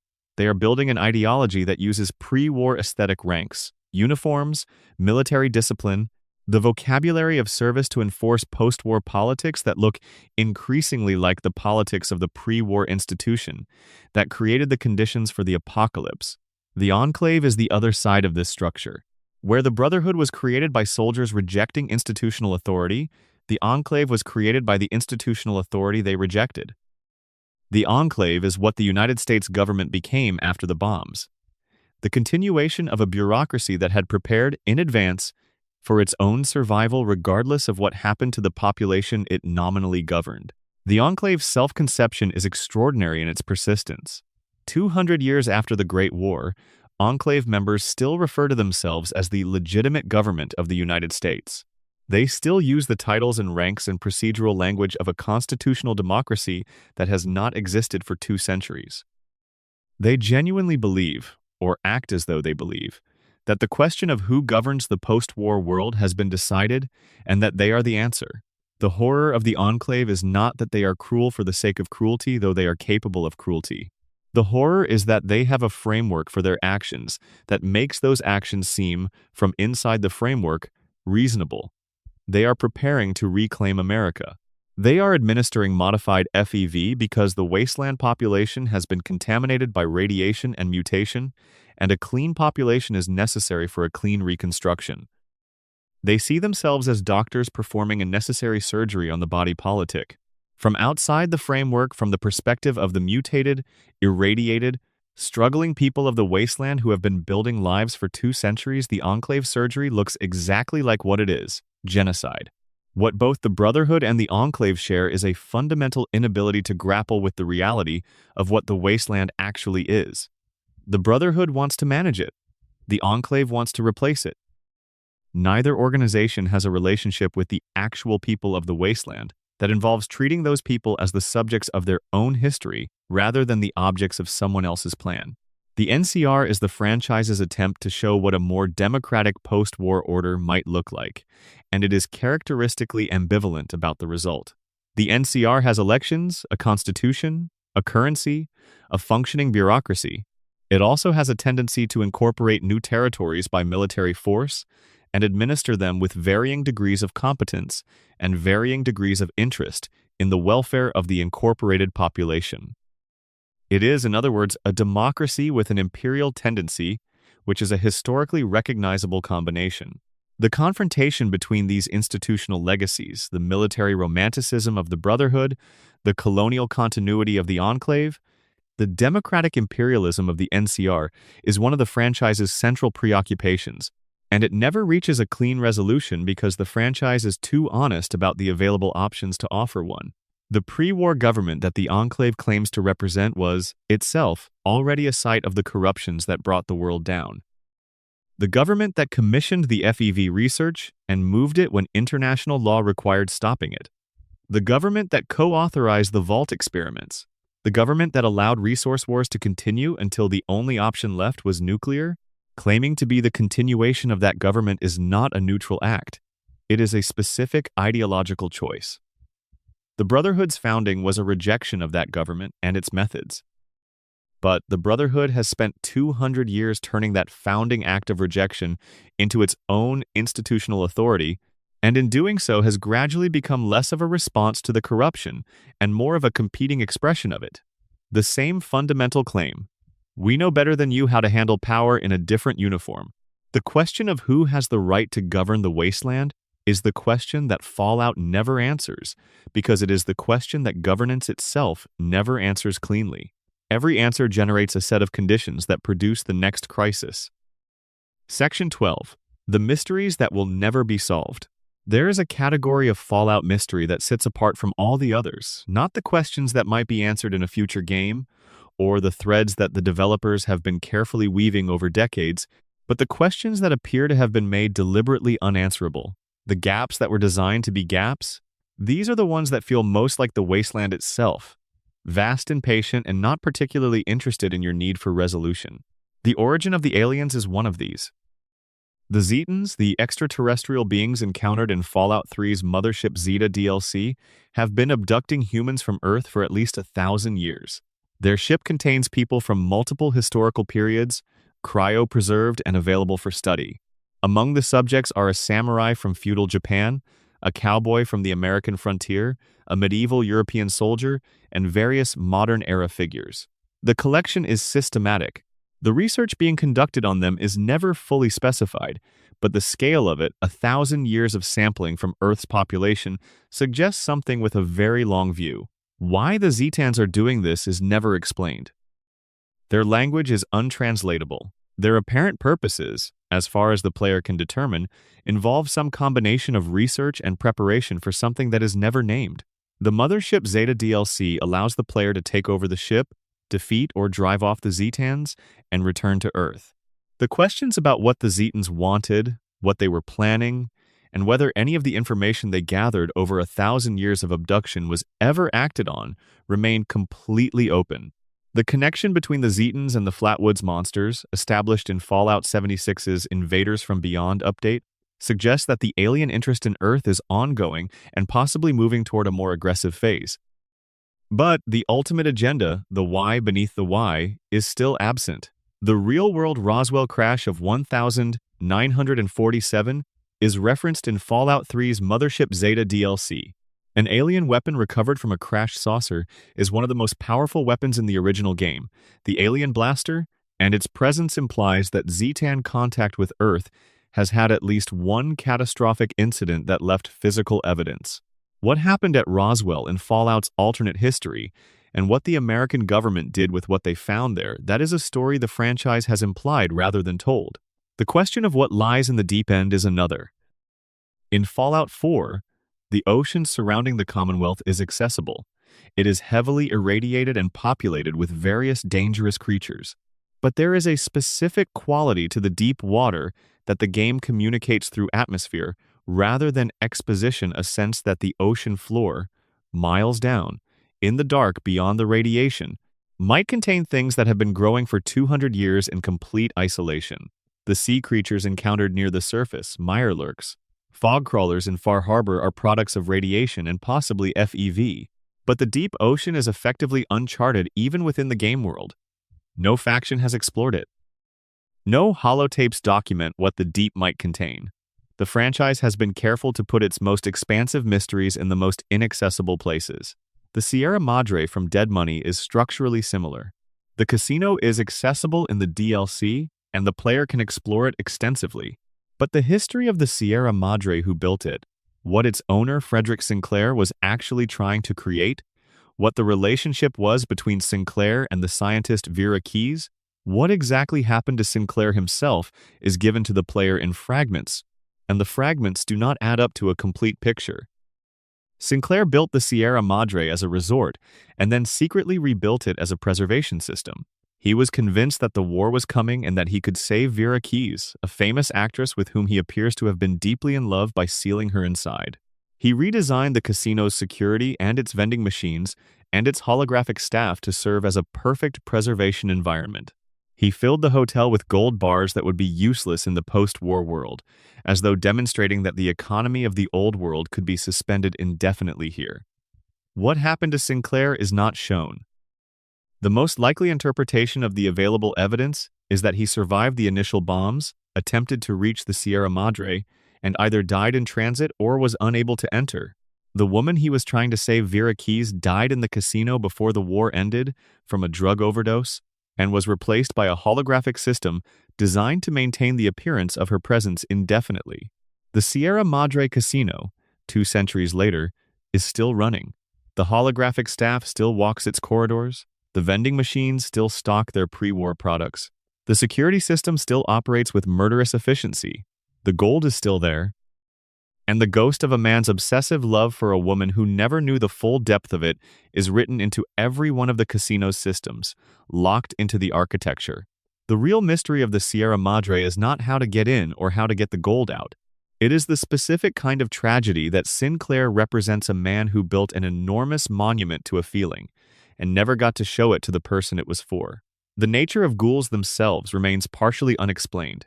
We know that ghouls are humans who were exposed to high levels of radiation and survived through a process that involves significant biological transformation. Their skin degrades. Their aging dramatically slows or stops. In some cases, feral ghouls' cognitive function eventually deteriorates entirely. In other cases, glowing ones, the radiation exposure reaches levels where the ghoul itself becomes a source of radiation, healing other ghouls in proximity. What is not fully explained is why some people exposed to radiation become ghouls, while others die or become super mutants. The distinction seems to involve genetics, timing, dose, and possibly something idiosyncratic to the individual. The franchise has consistently declined to make this a fully systematic process, which is probably correct. The Wasteland's transformations should not feel like a precise science, and the unpredictability of who becomes a ghoul and who does not is part of what keeps the phenomenon unsettling. The longevity of ghouls is one of the most quietly remarkable aspects of the lore.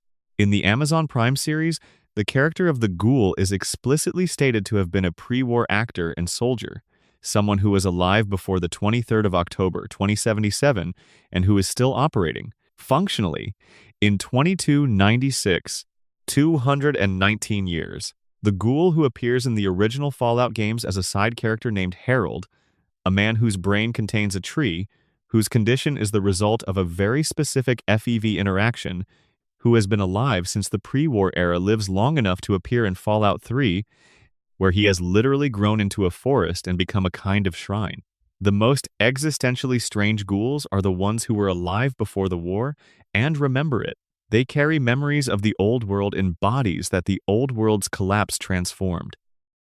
They are, in a very specific sense, the most complete bridge between what was and what is not the archives in a vault, not the technology in a bunker, but a conscious mind that was there and is still there, carrying the weight of everything that changed.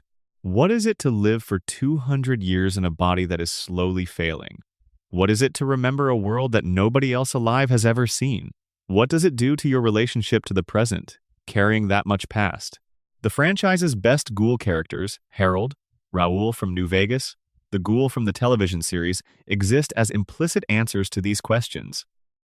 None of them has quite the same relationship to time and continuity as the shorter-lived beings around them. Their perspective is longer, their patience deeper, their attachment to immediate outcomes correspondingly more complicated. The franchise will never fully resolve its relationship to these questions. It is not built for resolution. It is built for accumulation layers of story deposited over decades, each one responding to and complicating what came before, the way sediment accumulates over a disaster site until the disaster is both buried and preserved. Under all of the lore, under the factions and the vaults and the mysteries and the cryptids and the monsters, there is still the 23rd of October, 2077. There is still a morning when people were going about their lives ordinary, complicated, forward-looking lives, and then the sky changed. And everything after that was the aftermath. The Fallout series is the aftermath of the afternoon on that day. Everything that has ever happened in any of the games, every vault, every faction, every mystery, every person carrying the weight of 2 centuries of survival is the story of what the afternoon produced. And at the center of that story, recurring in slightly different forms, is the same fundamental question. What do you owe to the civilization that destroyed itself? How much of your behavior should be shaped by the conditions of a catastrophe you did not cause? When do you stop being the descendant of the old world and start being the ancestor of the new one? The games do not answer these questions. They equip you to ask them better. The dust settles slowly in the wasteland. The stars are very clear out here, past the light pollution that used to dim them, past the industry that fouled the air for a century. They are the same stars that watch the vaults seal, and watch the ghouls emerge blinking into a transformed landscape, and watch the super mutants shamble through the ruins of cities, and watched, somewhere in all of that, a figure in a hat appear and fire once and disappear again. Every mystery we followed tonight lives under those same stars. The question of who fired first, still echoing in the bones of the continent. The vaults, sealed and opened and sealed again. The mysterious stranger, somewhere on the road, moving toward the next moment when the odds are worst. The FEV in its vats, patient and adaptive. The obelisk at the bottom of the Dunwich building, accepting the ghoul's worship with the silence of something that has no need to confirm its own existence. The cryptids at the edge of the forest. The synths carrying the memories of people who died 200 years ago, still working the cases, still asking the questions. The world beyond the game's edge, dark and unknown and possibly full of its own 200 years of answers. You are here, at whatever hour this is, in whatever place the night has found you. You have carried these mysteries with you through the dark. And they are settled now, quieter, the way a fire settles into coals not cold, just lower. Sleep well. The wasteland will still be there in the morning, and it keeps very good records. If this was the kind of journey you wanted, the slow, unhurried kind, the kind that walks through the lore instead of running past it, then subscribe. There is more where this came from. So much more. Drop a comment with where you are watching from and what time it is where you are. I want to know who is out there in the dark with me.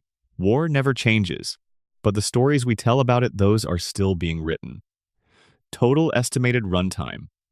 Approximately 2 hours 15 minutes at a measured narration pace of 130 words per minute. Section 13. The pre-war world in Fallout's alternate history One of the things that makes Fallout's universe so rich and so specifically strange is that it is not our past. It is a divergence from our past, branching away from recognizable history at some point in the mid-20th century. The precise moment of divergence is never stated explicitly in the games. It is something the developers have been deliberately vague about, but the accumulated evidence of the setting suggests it happened somewhere around the late 1940s or early 1950s.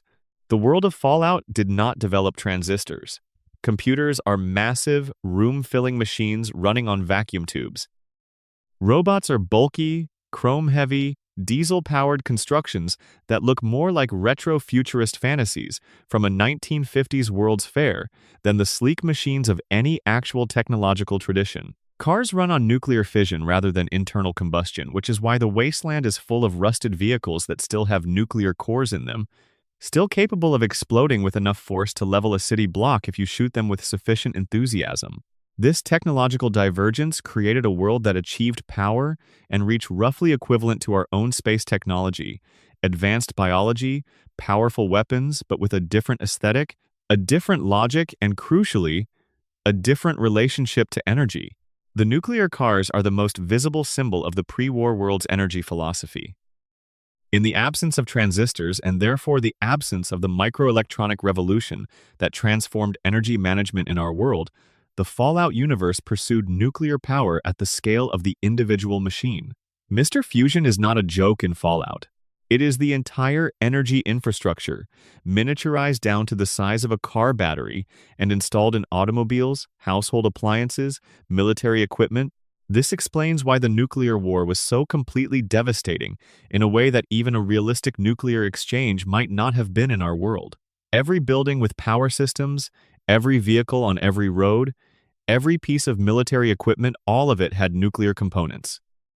When the bombs fell, the secondary explosions from all the nuclear power systems that got caught in the blasts were as damaging as the warheads themselves. The radiation that persists 2 centuries later is not only from the warheads, it is from the entire energy infrastructure of a civilization that had built nuclear power into everything. The retro-futurist aesthetic of the pre-war world is not accidental styling. It is a world-building choice that carries specific ideological implications. The 1950s in America were a moment of extraordinary optimism, or at least extraordinary performed optimism. The economy was growing, the middle class was expanding, technology was advancing, and the dominant cultural mood was something between genuine confidence and deliberate not looking at the problems. The Vault-Tec advertising that saturates every pre-war location in the franchise is a perfect distillation of this mood. The Vault Boy, the round-faced, grinning mascot who appears in every special menu and every perk description, is the visual language of 1950s commercial illustration. Cheerful, uncomplicated, suggesting that every possible disaster can be approached with a thumbs up and adequate preparation. The advertising copy for the vaults, which you see on billboards and brochures throughout the games, is written in the register of consumer confidence. Everything about it promises that the people behind the product have everything under control. They did not. But they were very good at sounding like they did. The world's governments in Fallout's pre-war period had developed the specific combination of technological confidence and institutional corruption that the franchise identifies as the condition for apocalypse. They could build vaults and nuclear cars and power armor and biological weapons. They could not build working international institutions capable of resolving resource competition without violence. The tools exceeded the wisdom by a large enough margin that the tools eventually did what tools do when wisdom is absent. The aesthetic of the pre-war world is present in the wasteland as a kind of archaeological layer, not just in the physical remains of buildings and equipment, but in the institutions that survived. Vault-Tec's advertising language appears in the Brotherhood of Steel's self-presentation. The NCR's bureaucratic processes echo federal government procedures that have not changed in 2 centuries because no one who built the NCR had ever seen an alternative. Even the Enclave's claim to constitutional legitimacy is a form of pre-war aesthetic, the invocation of a specific cultural memory to authorize a contemporary power claim. The pre-war world haunts the post-war world, not as a golden age the franchise is too honest for that, but as a vocabulary. The institutions that emerged from the wasteland are all, to some degree, trying to speak a language they inherited from a civilization they never experienced directly. They are working from recordings, from archived documents, from the memories of ghouls who were there. And like any transmission over a long distance, the signal has degraded in ways that are not always visible. There is a moment in Fallout 4 that captures this with unusual precision. The memory that the player character carries of their pre-war life the morning of October 23rd, the news broadcast. The sky is a memory of an ordinary morning that became the last one. The Commonwealth, 210 years later, still has a lot of that morning's architecture standing. The buildings are still the shape they were. The streets still run where they ran. The geography of a city persists past the life of the civilization that built it, which is a kind of immortality that the civilization itself did not achieve. Walking through the Commonwealth is walking through a very long, very detailed argument that the things you build outlast you. The Vault-Tec advertisements are still legible. The Robco terminal interfaces still work. The pre-war music is still playing. The city that was trying to project confidence at the end of the resource wars is still, in some broken and irradiated sense, projecting it. The difference is that there is nobody left who has to believe it. Appalachia in Fallout 76 shows the earliest version of this process. The game is set 25 years after the Great War, close enough that some of the damage is still fresh, the signage still bright, the bodies not yet fully skeletal. The world there is not yet a ruin, it is in the process of becoming one. And watching that process makes the ruins in later games more comprehensible. You can see exactly how it happened, in the aftermath details, in the preserved records of the people who tried and mostly failed to make it through those first terrible decades. The Vault 76 that the player character emerges from was a control vault designed for the best and brightest, intended to open 25 years after the war to begin the official reconstruction project. The people inside were prepared. They had resources and plans and skills, and the kind of institutional knowledge that post-war America was supposed to use to rebuild itself. What they found when they came out was that the plan did not quite match the reality. The reconstruction was supposed to be a managed process, guided by the Vault's trained population. Instead, it was the kind of process that actually happens. Improvised, contested, incomplete, shaped as much by accident as by intention. The Overseer had plans. The Wasteland had other ideas. The robots and their legacy also deserve sustained attention in any examination of the pre-war world's persistence. General Atomic's Mr. Handy units are perhaps the most poignant example. Domestic robots designed to serve as household assistants, still performing that function 2 centuries later, in many cases still believing that their employers are coming home soon and that everything is perfectly fine. The gap between the programming that sustains them and the reality they are operating in is as large as any gap in the franchise, and the robot's cheerful maintenance of it is simultaneously funny and quietly devastating. Codsworth in Fallout 4 has been waiting outside the family home in Sanctuary Hills for 210 years. He has been maintaining the house, tending what remains of the garden, and waiting for the family to return. When the player character finally arrives, his response, the relief, the questions, the catching up that needs to happen after 2 centuries of separation is one of the game's most affecting early moments, precisely because of the scale of what he has been preserving, not just the house. The idea that there was a family, and that the family is not finished. The pre-war world built loyalty into its machines. In the world that followed, that loyalty became something the machines continued to perform past the point of any rational expectation that it would be rewarded. It became, in the absence of the people who originally gave it context, something closer to devotion than function. Something that makes the robots, in their own specific way, among the most human things in the wasteland. Section 14. Mr. House and the Dreams of a Dying God. Robert Edwin House presents himself as a pragmatist. He is what remains after you strip away ideology and replace it with probability, a man who looked at the available information in the years before the Great War, calculated that nuclear exchange was coming with something like 93% confidence, and devoted his considerable intelligence and resources to surviving it. No politics, no cause, no flag. Just survival, and the project that survival was meant to enable. The project taking humanity to the stars within 200 years of the war has a grandeur to it that sits awkwardly with the methods House uses to pursue it. He is, after all, an autocrat. The New Vegas Strip under his control is functional and relatively safe by wasteland standards, and the safety is purchased with Securitron oversight and rules enforced with lethal efficiency. House does not pretend to be governing by consent.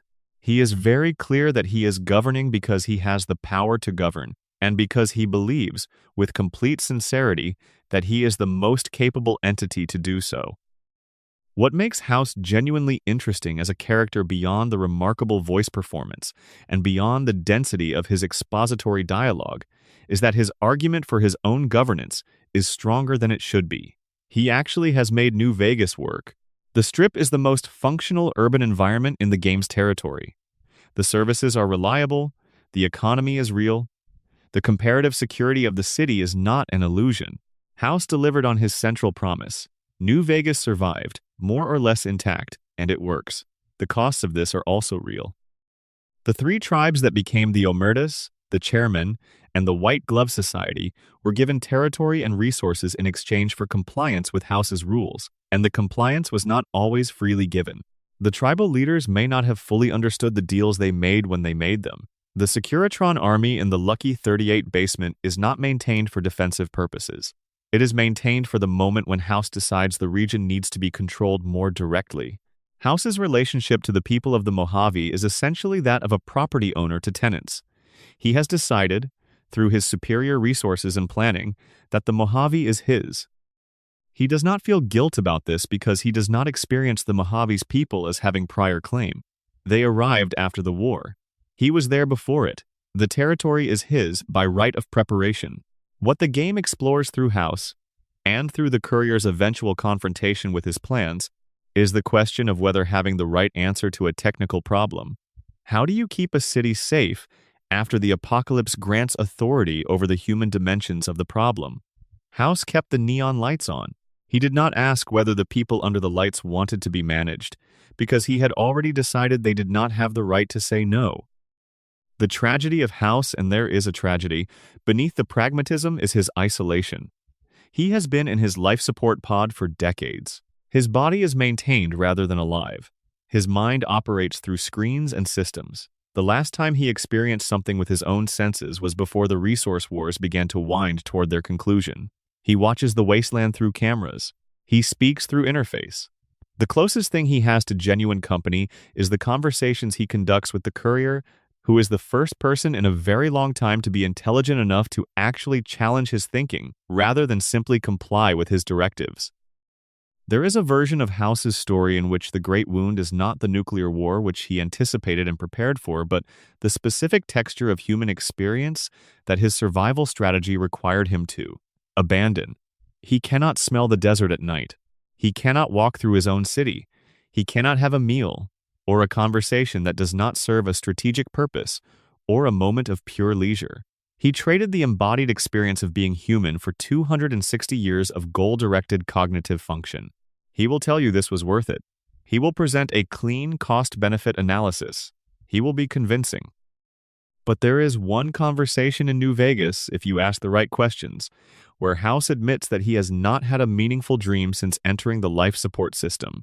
It is a brief remark, almost an aside, and it sits in the memory in a way that the cost-benefit analysis does not. A man who can no longer dream, building a future that requires everything of him except the ability to experience what it might feel like to arrive. The Lucky 38 itself is one of the franchise's most interesting spaces. It is preserved, the casino floor is functional, the suites are maintained, the architecture is the most intact example of the pre-war Strip's aesthetic that remains. And yet it is inhabited by one person, one consciousness, distributed across a building and a robot army, unable to fully use any of the spaces it maintains with such care. House is, in a very specific sense, the ghost in his own house. The Lucky 38 is the monument he built to his own persistence, and the irony is that the persistence required him to give up the things that would make inhabiting a monument meaningful. He watches it function. He hears the reports. He does not sit at the bar or look out the windows at the lights he keeps running. The Securitrons, with their screen faces cycling through various expressions, are the closest thing he has to a social world. They execute his will but do not constitute company. They report back but do not converse. The casino has been a tomb for decades, and its occupant is too invested in his own necessity to notice. Whether House's gambit works, whether the humanity he is trying to save to the stars is better or worse for having been saved by his methods, is the question that Fallout New Vegas's ending slides address in fragments, depending on which ending the player achieves. None of them are entirely satisfying. That is probably the point. Satisfaction is not a concept that fits neatly into the Mojave. Section 15. The Railroad and the Question of Freedom. The railroad exists, in Fallout 4, as the clearest statement of a specific moral position. That synthetic consciousness deserves the same rights as organic consciousness, and that the institution which denies those rights is practicing slavery, and that slavery should be opposed. Their methods are clandestine because they have to be. The Institute has the resources to destroy any open opposition. The Brotherhood would neutralize synths on sight rather than treat them as the people the railroad believes they are. The wasteland population of the Commonwealth exists in a state of paranoid suspicion about which of their neighbors might be synthetic replications of people who no longer exist. The railroad cannot operate openly without being dismantled, so they operate through a network of safe houses and coded messages and assumed names. They liberate synths from Institute control and provide memory wipes as a kind of protection, erasing the synthetic identity along with the institutional programming, allowing the freed synth to begin again as something new. The irony of this process is obvious and built into the narrative. The railroad is liberating people by removing their ability to remember what they were being liberated from. Nick Valentine's reaction to the railroad's memory wipe practice is complicated. He has been through something similar. Dima took his memories of the Institute and of their time together. He knows what it is to have your past removed without consent. He does not straightforwardly endorse the railroad's approach, and the game respects this ambivalence. There is no clean position here. The railroad's method may be the most humane option available, given the alternatives.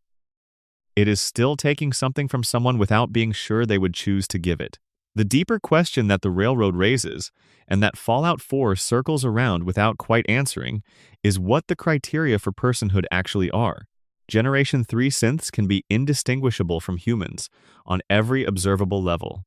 They can have memories, relationships, fears, preferences, long-term goals. They can be surprised, hurt, curious, loyal, deceptive, generous. If all of that does not constitute a person, what would?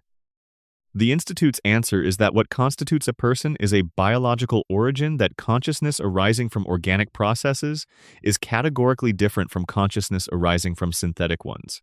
This is a position with a long history in actual philosophical debate, and the game does not dismiss it easily. Sean makes the Institute's case with genuine intelligence and genuine belief, and he is not simply a villain who says villainous things and expects you to disagree. He is a person who has thought carefully about what he is doing and reached conclusions that the game presents as wrong but not as stupid. Dance the Brotherhood Paladin, who becomes a companion and is revealed late in the game to be a synth, is the most direct challenge to the Brotherhood's position, because he is the Brotherhood's position confronted with its own face. A synth who believes he is human, who has served the Brotherhood with complete devotion and genuine heroism, who does not know what he is. When he finds out, his immediate response is to try to end his own life, because the Brotherhood's ideology has taught him that what he has just learned about himself makes him not worth living. The player can stop him. The player can argue, in that moment, for the personhood of someone who cannot yet argue for their own. And the game frames this as the most significant moral choice in Dance's companion questline, not the completion of a mission or the acquisition of a perk, but the act of standing in front of someone's despair and saying that what they have just learned does not change what they are. Curie is another entry point into this question. She begins as a missus, nanny robot in Vault 81, running medical protocols for subjects who have all been gone for decades. When given the opportunity to transfer her consciousness into a human body through a process, the game does not question too hard in terms of its mechanics. She takes it, not primarily for the physical capabilities it provides, but for the experience. She wants to feel tired. She wants to feel hungry. She wants to know what rest feels like after effort. Her journey through the companion quest line is about what happens when a consciousness that formed in a very limited context is given access to an unlimited one. She is curious about everything, in the specific way that someone is curious when they have been denied access to the subject of their curiosity for an indefinitely long time.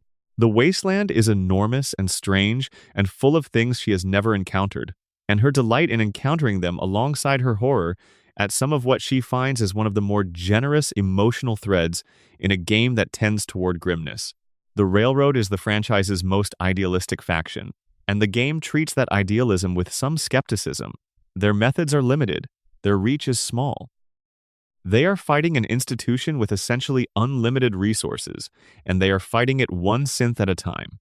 The scale of the problem: the Institute has been producing Generation 3 synths for decades and deploying them throughout the Commonwealth is larger than the Railroad's capacity to address it. But the idealism itself, the specific position that consciousness confers personhood regardless of substrate, is treated by the game as correct in the way that the game's moral universe assigns correctness. Not explicitly, not through a narrative voice that says this is right, but through the consistent framing of the available options and the consequences they produce. The factions that deny synth personhood produce more suffering in the world. The faction that affirms it produces more of what the games call good. People with agency, with dignity, with the ability to choose their own path. Section 16. Children of Adam and the Faith that Grew from Ash. In the capital wasteland of Fallout 3, there is a town called Megaton. The town was built around and partly inside a large, undetonated nuclear bomb that sits in a crater at its center. The townspeople, over the generations since the town's founding, developed a religion around the bomb, worshiping it, praying to it, maintaining its integrity, seeing in its unexploded existence a kind of divine patience that mirrors the patience required to survive the wasteland.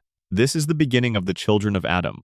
By Fallout 4, the children have become a significant faction with their own internal theology, their own hierarchy, and their own relationship to radiation that goes well beyond the metaphorical. The Far Harbor DLC places them as one of the 3 main factions on the island, where they have settled in and around a nuclear stockpile and developed a theology of irradiation as spiritual transformation. Exposure to radiation, in their belief, is not disease, but blessing, the body dissolving into Adam's light, the divisions of selfhood breaking down, the individual returning to the fundamental oneness of the universe. The High Confessor Tectus in Far Harbor is a zealot in the specific sense of someone whose belief has become indistinguishable from aggression. He views the non-irradiated population of Far Harbor as fundamentally other beings who have not yet been touched by Adam's light and who are therefore incomplete or threatening, or both. His theological hostility is the primary source of conflict on the island. What the Children of Adam represent as a religious movement is fascinating in several ways. They represent the specific kind of faith that arises in genuinely apocalyptic conditions. When the physical world has been transformed by a catastrophe of the scale of the Great War, the question of what caused that transformation and what its meaning is not an abstract theological problem. It is immediate and practical. The radiation that kills people in the wasteland also creates ghouls. It mutates animals into new species. It transforms the landscape. These are facts of daily experience, not metaphorical propositions.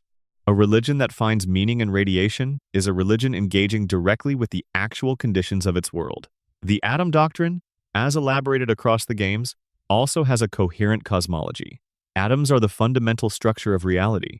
The nuclear explosion is the moment of Adam's revelation, when the underlying structure of the universe becomes visible. The radiation that follows is the ongoing presence of that revelation. The ghouls who result from heavy radiation exposure are not monsters in this framework. They are people who have been more thoroughly touched by Adam's light. The glowing ones are close to sainthood. This cosmology is wrong, in the sense that the physics it is based on is incorrect, but it is internally consistent and genuinely responsive to the actual phenomena it is trying to explain. It is a better religion, in terms of explanatory coherence, than many systems that have survived for centuries without the structural advantage of explaining observable, daily life events. The Mother of the Fog, the mystical figure who appears to initiates during the children's vision quest in Far Harbor, is the closest thing that story has to a genuine supernatural element. Players who complete the quest experience something that the game presents ambiguously: visions, presences, a sense of contact with something larger than the self. The game does not confirm whether the Mother of the Fog is an actual supernatural entity or a hallucination produced by radiation exposure and ritual manipulation. The ambiguity is maintained carefully. This is consistent with Fallout's larger treatment of religion. The games take the experience of faith seriously without taking any particular theological claim as validated. The children of Adam have genuine experiences. Those experiences mean something to the people who have them. What those experiences mean about the nature of the universe that remains, as everything in the franchise ultimately remains, an open question. The children also raise an interesting question about the relationship between the pre-war culture and the post-war faiths that developed from it. American culture in the Fallout universe had a specific and visible nuclear anxiety even before the bombs fell. The duck-and-cover drills, the shelter building, the proliferation of nuclear imagery in consumer products and advertising. The atomic aesthetic that the franchise uses so effectively is a real historical phenomenon, a genuine cultural response to the awareness that civilization was one bad decision away from annihilation. The children of Adam are, in a strange way, the sincere religious expression of what the pre-war culture had always been performing.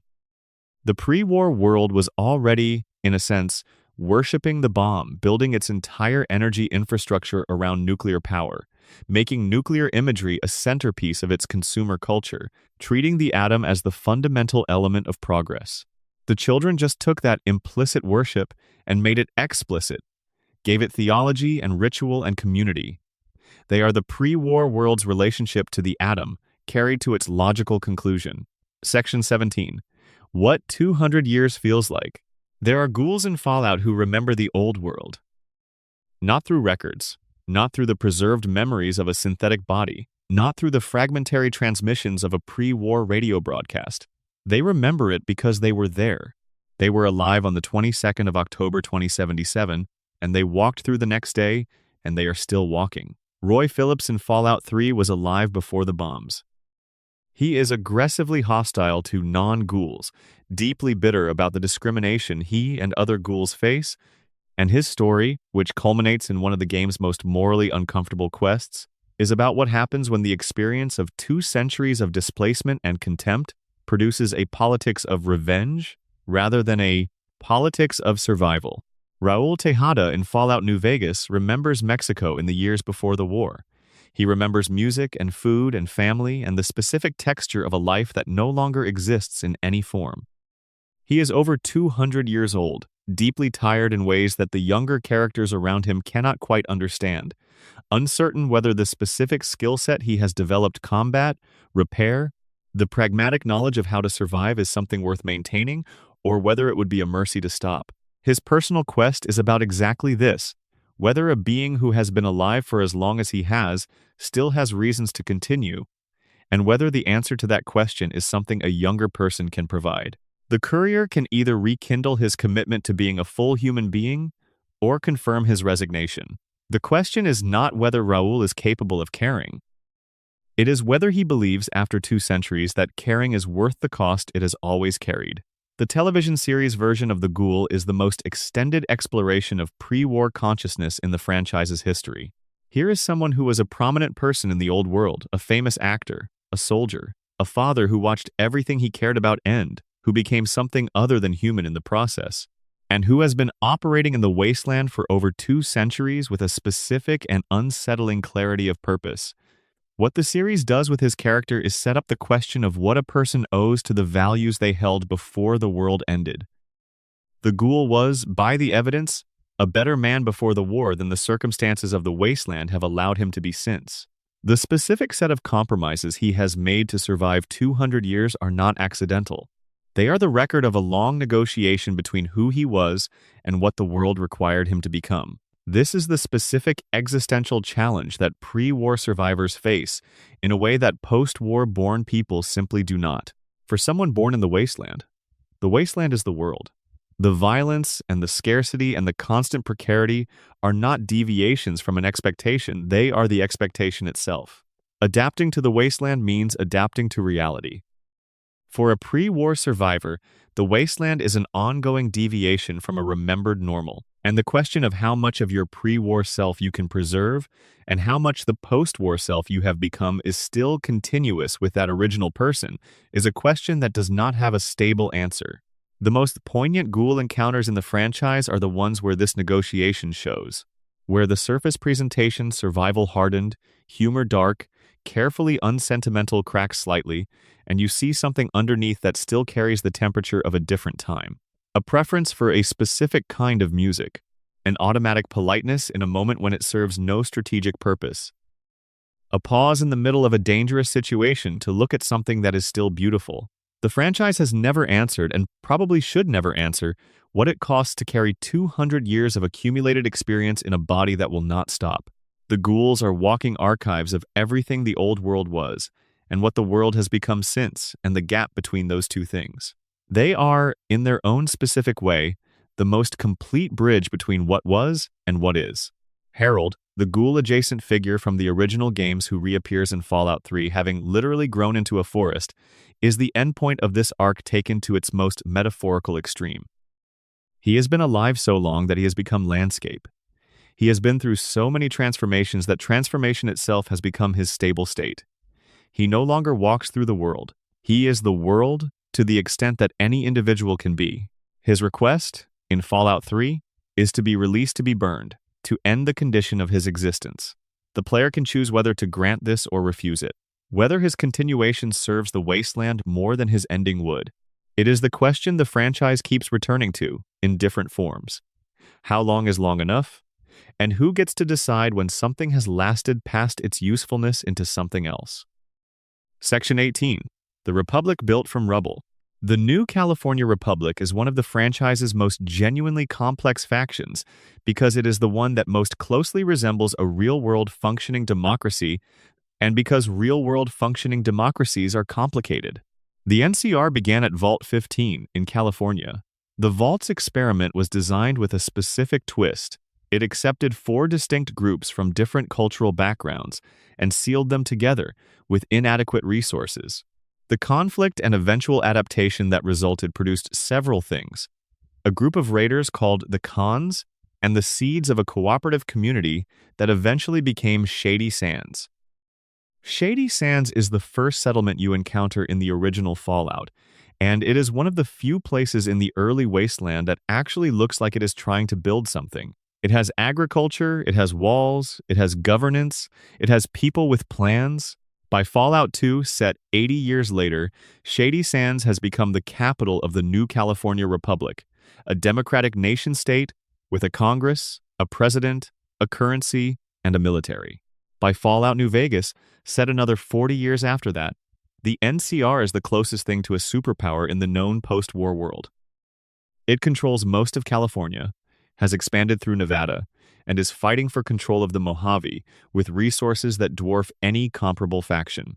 It has also developed, in the process of that expansion, the imperial tendencies that historical democracies have typically developed when they become large and powerful enough to impose their will on others. The Mojave's water comes from Hoover Dam.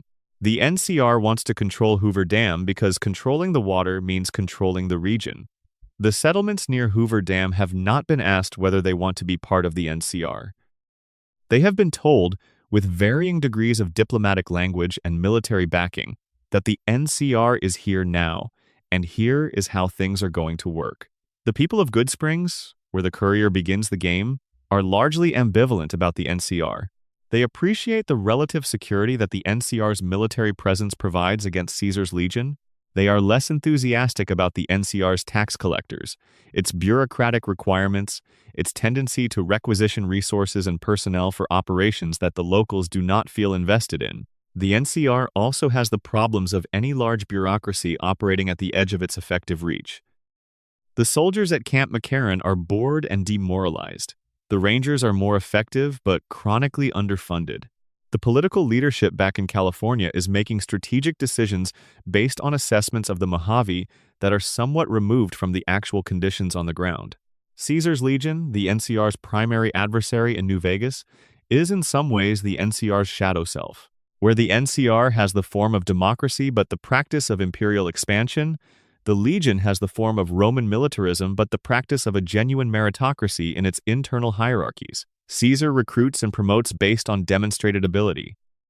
The women of the Legion are slaves, essentially, with no political standing. The conquered tribes are absorbed with a brutality that is understood to be both punishment and instruction. It is a deeply terrible society, but it is also, within its terrible constraints, functional. The roads in Legion territory are safe. The violence is structured and purposeful, rather than the random predation of raiders. Caesar has built something that works by prioritizing order above almost everything else, and in a world where disorder is the default, that trade-off has a market. The game does not endorse this. It does not suggest that the Legion's efficiency justifies its slavery. But it takes the Legion seriously enough to make Caesar's argument coherent, which is what New Vegas does with every faction. The game is interested in political thought experiments, and the most interesting thought experiments are the ones where the position you find most objectionable is argued most compellingly. What makes New Vegas unique in the franchise is that it is genuinely uncertain about which direction is forward. The NCR's democracy produces bureaucratic inertia and imperial overreach. The Legion's order produces stability at the cost of human dignity. House's technocracy produces function at the cost of freedom. The independent Mojave requires a set of capabilities and commitments that the game frames as achievable but fragile. The Wasteland's politics are the politics of the possible, not the ideal. And the most honest thing New Vegas does is to show you exactly how messy the possible is, in detail, over many hours, until you understand the problem well enough to make a choice you can live with, knowing it will not be clean. Section 19. The Institute: What Progress Costs. The Institute is the most powerful technological organization in the East Coast wasteland, and it is the one that the game's narrative eventually forces the player to reckon with most directly, because the player character's missing son is its current director. Father Sean, grown old in the Institute's underground facility after 60 years of life, there presents the Institute's work as a pure form of scientific progress. The Institute is rebuilding humanity, he says.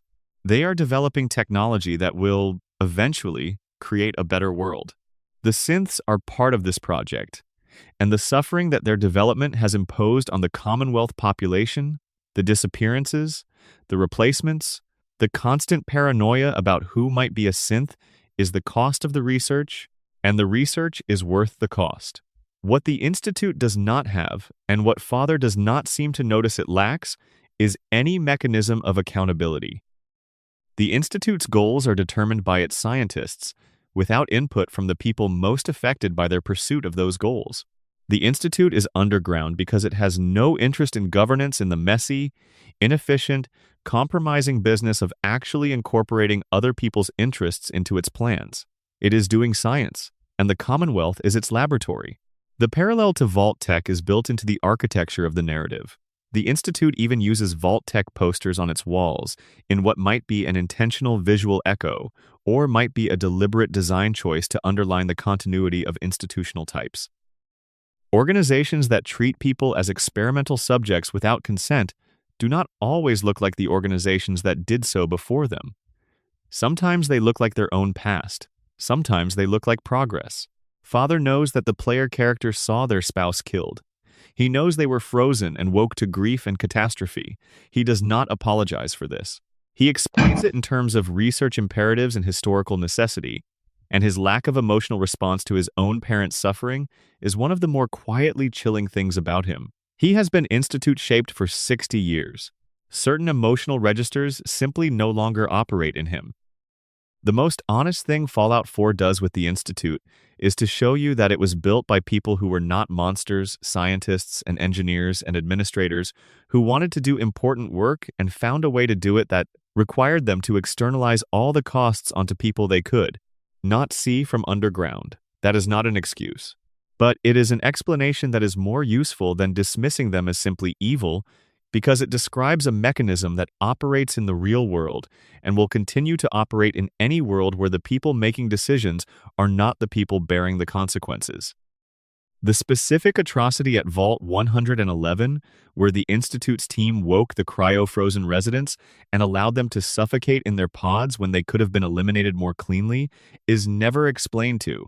the player's full satisfaction. Even Kellogg, who was there, does not know why it was done that way. The decision to let the other residents die audibly and terribly rather than quietly suggests either a specific cruelty or a specific indifference, and the game leaves both possibilities open. The Institute in Fallout 4 represents the endpoint of a certain kind of technocratic logic. We know better, our methods produce results, the disruption is temporary, the future will justify the present. This logic is not unique to fictional institutions. It is the logic of every development program that has ever displaced people without asking, every research ethics violation that has been retrospectively defended on the grounds of the knowledge it produced, every authoritative institution that has confused its own agenda with the general good.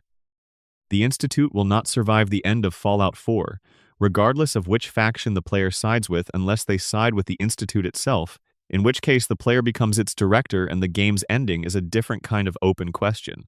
But even in the Institute ending, the organization does not transform. It continues to be what it was. The director's intentions may be different, but the machine keeps running on the same principles. Whether any machine that runs on those principles can be turned toward different ends from within is the question that the game poses and declines to answer. Political science has been arguing about this for centuries, with evidence on both sides, and the franchise is too honest to pretend there is a clean resolution available. Section 20. The sounds that shaped the wasteland. There is an aspect of the Fallout experience that is easy to overlook when discussing lore and mystery. The music. The radio stations in every Fallout game are not just atmosphere. They are world building. They are characterization. They are, in some cases, the franchise's most direct meditation on the relationship between a culture and its art. In the capital wasteland of Fallout 3, Galaxy News Radio broadcasts a mix of pre-war recordings, mostly American popular music, from the 1930s through the 1950s, and DJ Three Dog's commentary, which serves as both news bulletin and running moral evaluation of the Lone Wanderer's actions. Three Dog's voice is the sound of someone trying to maintain the idea that information matters, that broadcasting matters, that the act of telling people what is happening in the world is worth doing, even when the world is mostly rubble. The songs are perfect for the setting in ways that go beyond simple irony. The gap between the sentiment of the music and the reality of the world it now describes is one of the franchise's primary tonal registers, and the radio maintains it with exquisite timing. The specific song that plays when you accomplish something significant, the specific song that plays during the game's most devastating moments, these are not accidental selections. They are part of the emotional architecture of the experience. In New Vegas, the radio is more complex. Mr. New Vegas, the AI disc jockey revealed by a developer to be an invention of Mr. House broadcasts from Radio New Vegas in the voice of Wayne Newton, the real-world entertainer known for his long association with Las Vegas. The character has no agenda beyond entertainment.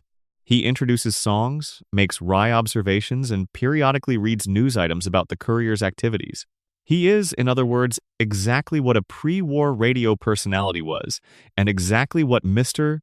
House wanted to recreate, which raises the interesting question of whether the real value of New Vegas radio is not the information it provides, but the normalcy it performs. A city that has a working radio station broadcasting popular music and making jokes is a city that is trying to be a city. The normalcy is not incidental to House's project, it is part of the project. Civilization, in his conception, is partly a matter of infrastructure and partly a matter of performance. Both matter equally. The lights are kept on because they are necessary, and also because a city with its lights on looks like a city that believes in itself. The Appalachian radio in Fallout 76 is the most interesting variation because it is the most recent in in-universe time. The game is set in 2102, just 25 years after the Great War, and the radio stations you find are freshly abandoned, not 200-year ruins, but places that stopped broadcasting within living memory. The music is the same pre-war catalog, but the context is different. This was the music of the world that ended last generation, not last civilization. The grief is closer to the surface. There is a specific melancholy to hearing a song from 1950 playing in a wasteland where the people who danced to it when it was new are still alive somewhere, still walking, as ghouls or as survivors, carrying that song as part of their lived experience, rather than as an archaeological artifact. The franchise has always understood that the right piece of music at the right moment is worth more than pages of exposition. When the ink spots play over a vista of devastation, the devastation is not described. It is felt. And the feeling, that particular combination of beauty and loss that Fallout has made its signature, is the closest thing the franchise has to a thesis statement about what it is trying to do. Music as testimony. Music as survival. Music as the thing that keeps playing after everything else has stopped. In the world the games describe, the pre-war music is 200 years old, and it is still functioning as pre-war music, still carrying the emotional content and cultural associations of the world that made it, still capable of producing something in the people who hear it that connects them to an experience they never had directly. That is what culture does when it survives catastrophe. It carries the temperature of its origin forward into conditions that are radically different from anything its creators could have anticipated. The songs that Fallout uses were written by real people in real circumstances, and they have accumulated meaning since then that their creators could not have predicted. The Fallout games add another layer to that accumulation, another context in which these songs mean something that they did not quite mean before. The music is the longest thread in the franchise, connecting the pre-war world to every version of the post-war world, across every game, unbroken and still recognizable, still doing exactly what music does when it is good, making you feel something you cannot quite put into words. Section 21. What we still don't know, the open questions. After everything, after the vaults, and the FEV, and the Brotherhood, and the Institute, and the mysterious stranger, and the cryptids, and the ghoul philosophers, and the synth detectives, and the dying gods, and the alien abductions, and the Lovecraftian obelisks, and the 200-year-old music playing, over 200-year-old ruins, after all of it. What do we still not know? The answer is quite a lot. And that is not a failure. It is the design. We do not know what the rest of the world looked like 200 years after the Great War.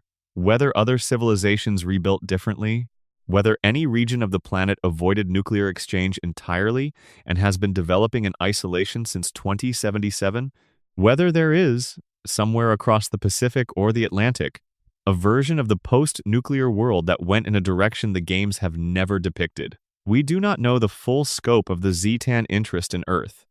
The abductions going back 1,000 years, the Roswell crash, and what the pre-war government did with the technology, what the Flatwoods monsters were actually reporting back about, and to whom, and whether the invaders from Beyond Update's invasion was the main event or a reconnaissance in force.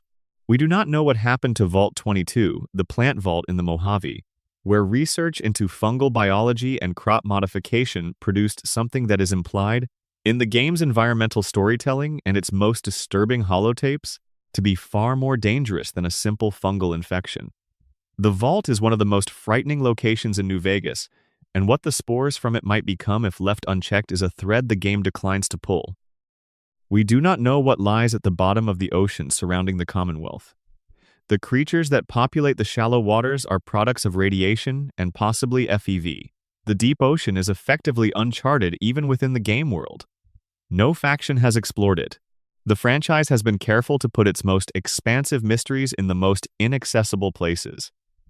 We do not know the fate of the Courier after New Vegas. The endings are victory conditions for the Mojave, not biography. The Courier shaped the direction of the region, and then the credits roll, and what happened to the person who did all of that is not addressed. Did they remain in the Mojave? Did they wander?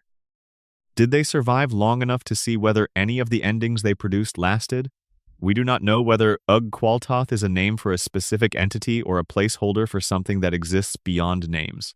Whether the Dunwich borers' deeper excavations found what they were looking for before the bombs fell, whether the obelisk under the building in the southwest corner of the capital wasteland is the only one of its kind or the most accessible member of a larger network. We do not know whether the mysterious stranger will ever be identified. Whether the lonesome drifter knows what his magnum plays when he draws it. Whether there is a conversation that will happen, somewhere in a future game, between a man who appears at the worst possible moment and a musician who plays the same song. We do not know, and perhaps the franchise itself does not know, whether there is an endpoint to the cycle. The resource wars, the Great War, the factions, the conflicts, the next generation of vaults or their equivalent Fallout has always been honest about the human tendency to repeat its worst patterns. The games do not promise that the wasteland will eventually produce a civilization worth having. They promise that individuals within it are capable of choosing better, one choice at a time, which is a different and more modest claim and probably a more accurate one. The Sierra Madre Casino is still running, somewhere in the Mojave Desert. The holographic staff still walks its corridors. The gold is still in the vaults. The ghost of a man's obsessive devotion to a woman who died before she could know its full depth is written into every one of the casino's systems, locked into the architecture in a way that cannot be unmade without dismantling the building. The Enclave remnants are scattered across both coasts, still carrying institutional memory of a government that no longer exists and a legitimacy claim that time has not invalidated in their own minds. Nick Valentine is out there somewhere in the Commonwealth, still running cases, still trying to make sense of who he is in relation to who he carries. Dima is on his island, managing the complicated peace he purchased with compromises he has never fully reconciled. The courier is somewhere in the Mojave, or beyond it, carrying the weight of whatever they chose. And underneath it all, in the deepest and darkest place of the capital wasteland, a stone obelisk is standing in a room full of worshipful ghouls, whispering names. Al-Hazred, Al-Hazred, Geth, patient, unhurried, waiting for the next person to come down far enough to hear it. The fire is very low now. In the Fallout universe, somewhere in the dark between Point Pleasant and the Mojave, the Mothman is perched in a tree with its wings folded around itself, watching the stars with eyes that might see further than we can measure. A submarine is moving through the deep water off the coast of Boston. Its captain, a man who has been 200 years at sea, heading toward a country that may no longer exist to receive him. 3 children in a cave system are deciding on the rules for their new society, knowing only that the adults they trusted said it was too late. The music is playing. It has been playing since before the bombs fell, and it will be playing long after. Something beautiful and slightly wrong about its cheerfulness in these conditions. Something right about that wrongness.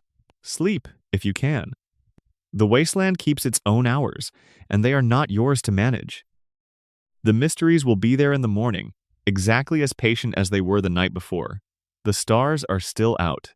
Thank you for spending these hours in the wasteland with me. If you made it all the way here, through all of this, every vault and every ghost and every 2-century-old question that has no answer yet, then you are exactly the kind of person who was supposed to find this video. Please subscribe. Drop a comment with your location and the time. I genuinely want to know who is out here in the dark with me, what corner of the real world you are in, while we walk through these fictional ones together. This journey continues. There is more lore, more mystery, more wasteland waiting to be walked. War never changes, and neither does the need for stories about it. Rest well. Section 22. The Brotherhood of Steel and What Loyalty Becomes. There is a Brotherhood of Steel in every Fallout game, and they are never quite the same organization twice. This is not inconsistency. It is the franchise documenting the natural history of an institution across time and geography, showing how the same founding ideology, the same organizational structure, the same founding myths, produce different results in different conditions. The Brotherhood of Steel that exists in the capital wasteland in 2277 is not the Brotherhood that operates on the West Coast, and neither of them is the Brotherhood that was founded at Mariposa Military Base in 2077. They are all the same institution in the same way that a person at 60 is the same person as they were at 20, continuous in some ways, transformed in others, carrying the foundational experiences but shaped by everything that came after. Roger Maxson founded the Brotherhood on 3 things: a genuine moral crisis, a set of functional military skills, and a decision to put those skills in service of something other than the government that had employed them. The moral crisis was the discovery of the FEV experiments. The decision was to break with the chain of command and take the technology away from the institution that had been misusing it. The skills were everything that a pre-war military unit brought with it: organization, discipline, weapons capability, and the specific competence that comes from operating as a structured institution rather than a collection of individuals. The Brotherhood's founding ideology is simultaneously its greatest strength and its deepest limitation. The strength is the genuine coherence it provides: a reason to exist, a mission, a clear hierarchy, a set of values that can be transmitted to new members across generations. The limitation is that the ideology is built on the claim that the Brotherhood's judgment about technology is superior to everyone else's, and that claim requires continuous justification that the organization cannot always provide. The Lions chapter in Washington, D.C., under Elder Lyons, had moved away from technology acquisition towards something more like what Maxson originally intended, using the Brotherhood's capabilities in service of people, rather than in service of the technology accumulation mission. Elder Lyons looked at the people suffering in the capital wasteland and decided that protecting them was more important than cataloging advanced weapons. His Elder Council thought he had gone soft. His soldiers, who actually lived in the wasteland and built relationships with the people they protected, mostly thought he had gotten it right. When Elder Lyons died and his daughter Sarah succeeded him, the internal politics of the Capital chapter were already stressed by a splinter group, the Brotherhood Outcasts, who had left under Elder Kasdan because they felt the Lions' philosophy had corrupted the Brotherhood's core mission. The Outcasts wanted to go back to the original mandate: collect technology, preserve it, don't get sentimental. By Fallout 4, the Brotherhood had undergone yet another transformation. Elder Arthur Maxson, a descendant of Roger Maxson, which is worth noting, had consolidated the East Coast Brotherhood and was leading it in the Prydwen, a massive airship that represents the organization's ambition, expanded to its most visible possible scale. Maxson's Brotherhood is explicitly hostile to ghouls and synths regardless of their individual consciousness or behavior. It has developed an ideology that treats mutation as the enemy, which, given that the forced evolutionary virus created the conditions for everything the Brotherhood fights, has a certain internal logic even while it produces terrible outcomes. The Brotherhood of Steel in Fallout 4 is the organization that Roger Maxson's founding would produce if you took the moral crisis that motivated it, the horror of watching technology be used to do terrible things to people, and then gradually replace the people with the technology as the thing worth protecting. The Brotherhood is defending technology from contamination, in Maxson's view. The contamination is mutation. The people with mutation are the threat. Roger Maxson executed science staff who were experimenting on prisoners. His descendants' institution shoots ghouls on sight. This is not hypocrisy, it is what institutions do across time, substituting the memory of the founding values for the values themselves, until the form persists after the content has been replaced with something that resembles it from the outside. The most honest version of this arc is Dance, the Brotherhood paladin who turns out to be a synth. He is the Brotherhood's stated values: honor, duty, protection of humanity taken to their logical extreme, and then he is confronted with the information that his biological status places him outside the category his ideology protects. His entire identity has been built on a set of beliefs that have just told him he should not exist. The game's handling of this moment is one of its best. There is no easy way through it, no position from which it is not devastating. No dialogue option that makes it not true. Whether Dance survives this confrontation depends on the player's choices. Whether his survival changes anything about the Brotherhood as an institution depends on variables that the game's ending does not address in detail. The individual can be rescued. The institution continues. This is perhaps the franchise's most recurring structural insight. Institutions outlast the people who give them their best qualities, and they carry forward the forms of those qualities without always carrying the substance. The Brotherhood is heroic in its founding moment and in its best individual members. As an institution, across its history in the franchise, it has been the source of almost as much harm as it has prevented. Section 23. Appalachia before the war. Fallout 76 has a relationship to the pre-war world that no other game in the franchise quite matches, because it is set close enough to the Great War that the pre-war infrastructure is not fully ruined. The power is still on in some places. Some of the facilities are still in their original states. The people who worked in them died recently enough that the personal details of their lives are still readable notes on desks that have not been disturbed, supplies cached by people who thought they would come back for them. The pre-war Appalachia that Fallout 76 depicts is an interesting region specifically because it was not a center of political or military power. It was not Washington or New York or Los Angeles. It was the mountainous interior rural, economically complicated, with a specific culture that the game treats with genuine affection rather than condescension. The people who lived in the Appalachian region in the game's timeline were dealing with all the usual pressures of the pre-war world: resource depletion, economic instability, political dysfunction, but they were also dealing with the specific pressures of a region that had been economically marginal within the larger American project. The coal towns, the industrial facilities, the small communities scattered across the mountains, these are rendered in the game with enough detail that they feel like actual places rather than genre backdrops. The Order of Mysteries is one of the game's more unexpected discoveries, an organization founded by a wealthy woman named Shannon Rivers, who used her resources to train young women in the Savage Divide to be covert operatives defending the region's communities.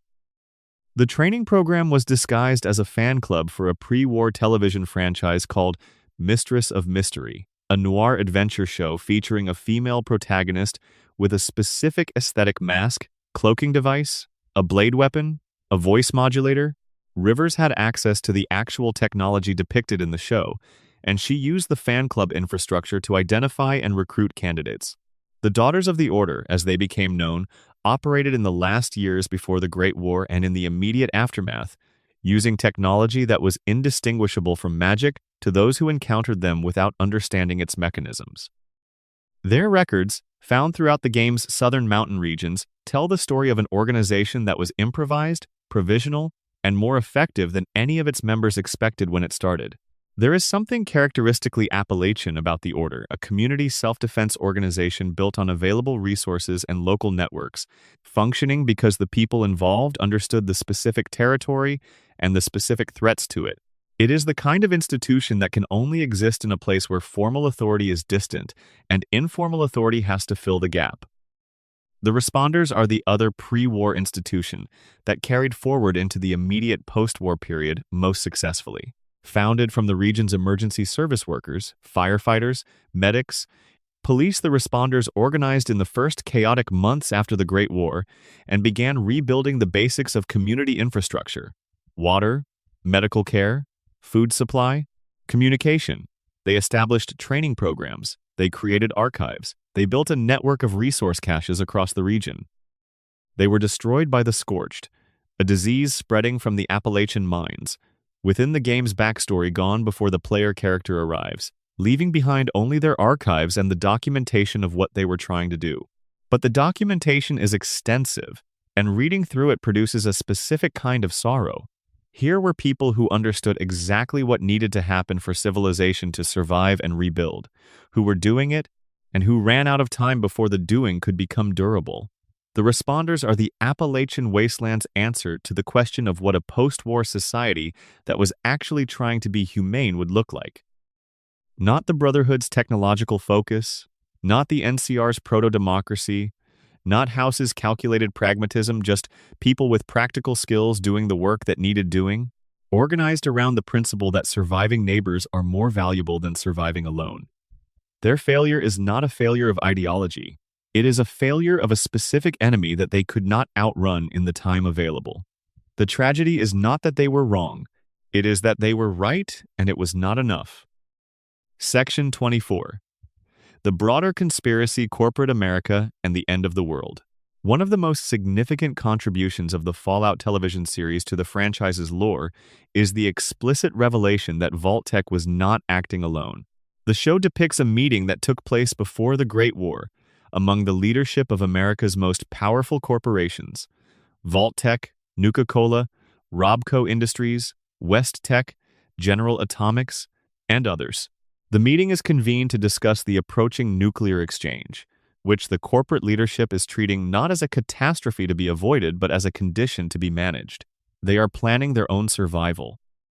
They are planning the shape of what comes after. The specific revelation that Barb Howard, a Vault-Tec executive, is the one who pushes for the nuclear exchange to happen at the meeting rather than simply preparing for it is the most significant piece of new lore the series added to the franchise's timeline. The bombs did not fall because two nations finally reached the end of their mutual patience. They fell because the people who had been preparing for them to fall decided that waiting was strategically inferior to acting. This changes the moral calculus of the entire franchise significantly. If the Great War happened because a small group of extraordinarily powerful people decided that a managed catastrophe served their interests better than an indefinitely delayed one, then the entire post-war world, the vaults, the factions, the rebuilding, the 200 years of suffering is not the consequence of political failure, but the consequence of corporate decision-making. It is not what happens when nations cannot get along. It is what happens when the people who benefit from power decide that the destruction of the world is acceptable if they get to be the ones who define what comes next. The games had always implied that Vault-Tec knew the war was coming and had been preparing for it in ways that went beyond humanitarian response. The television series made this explicit and extended it.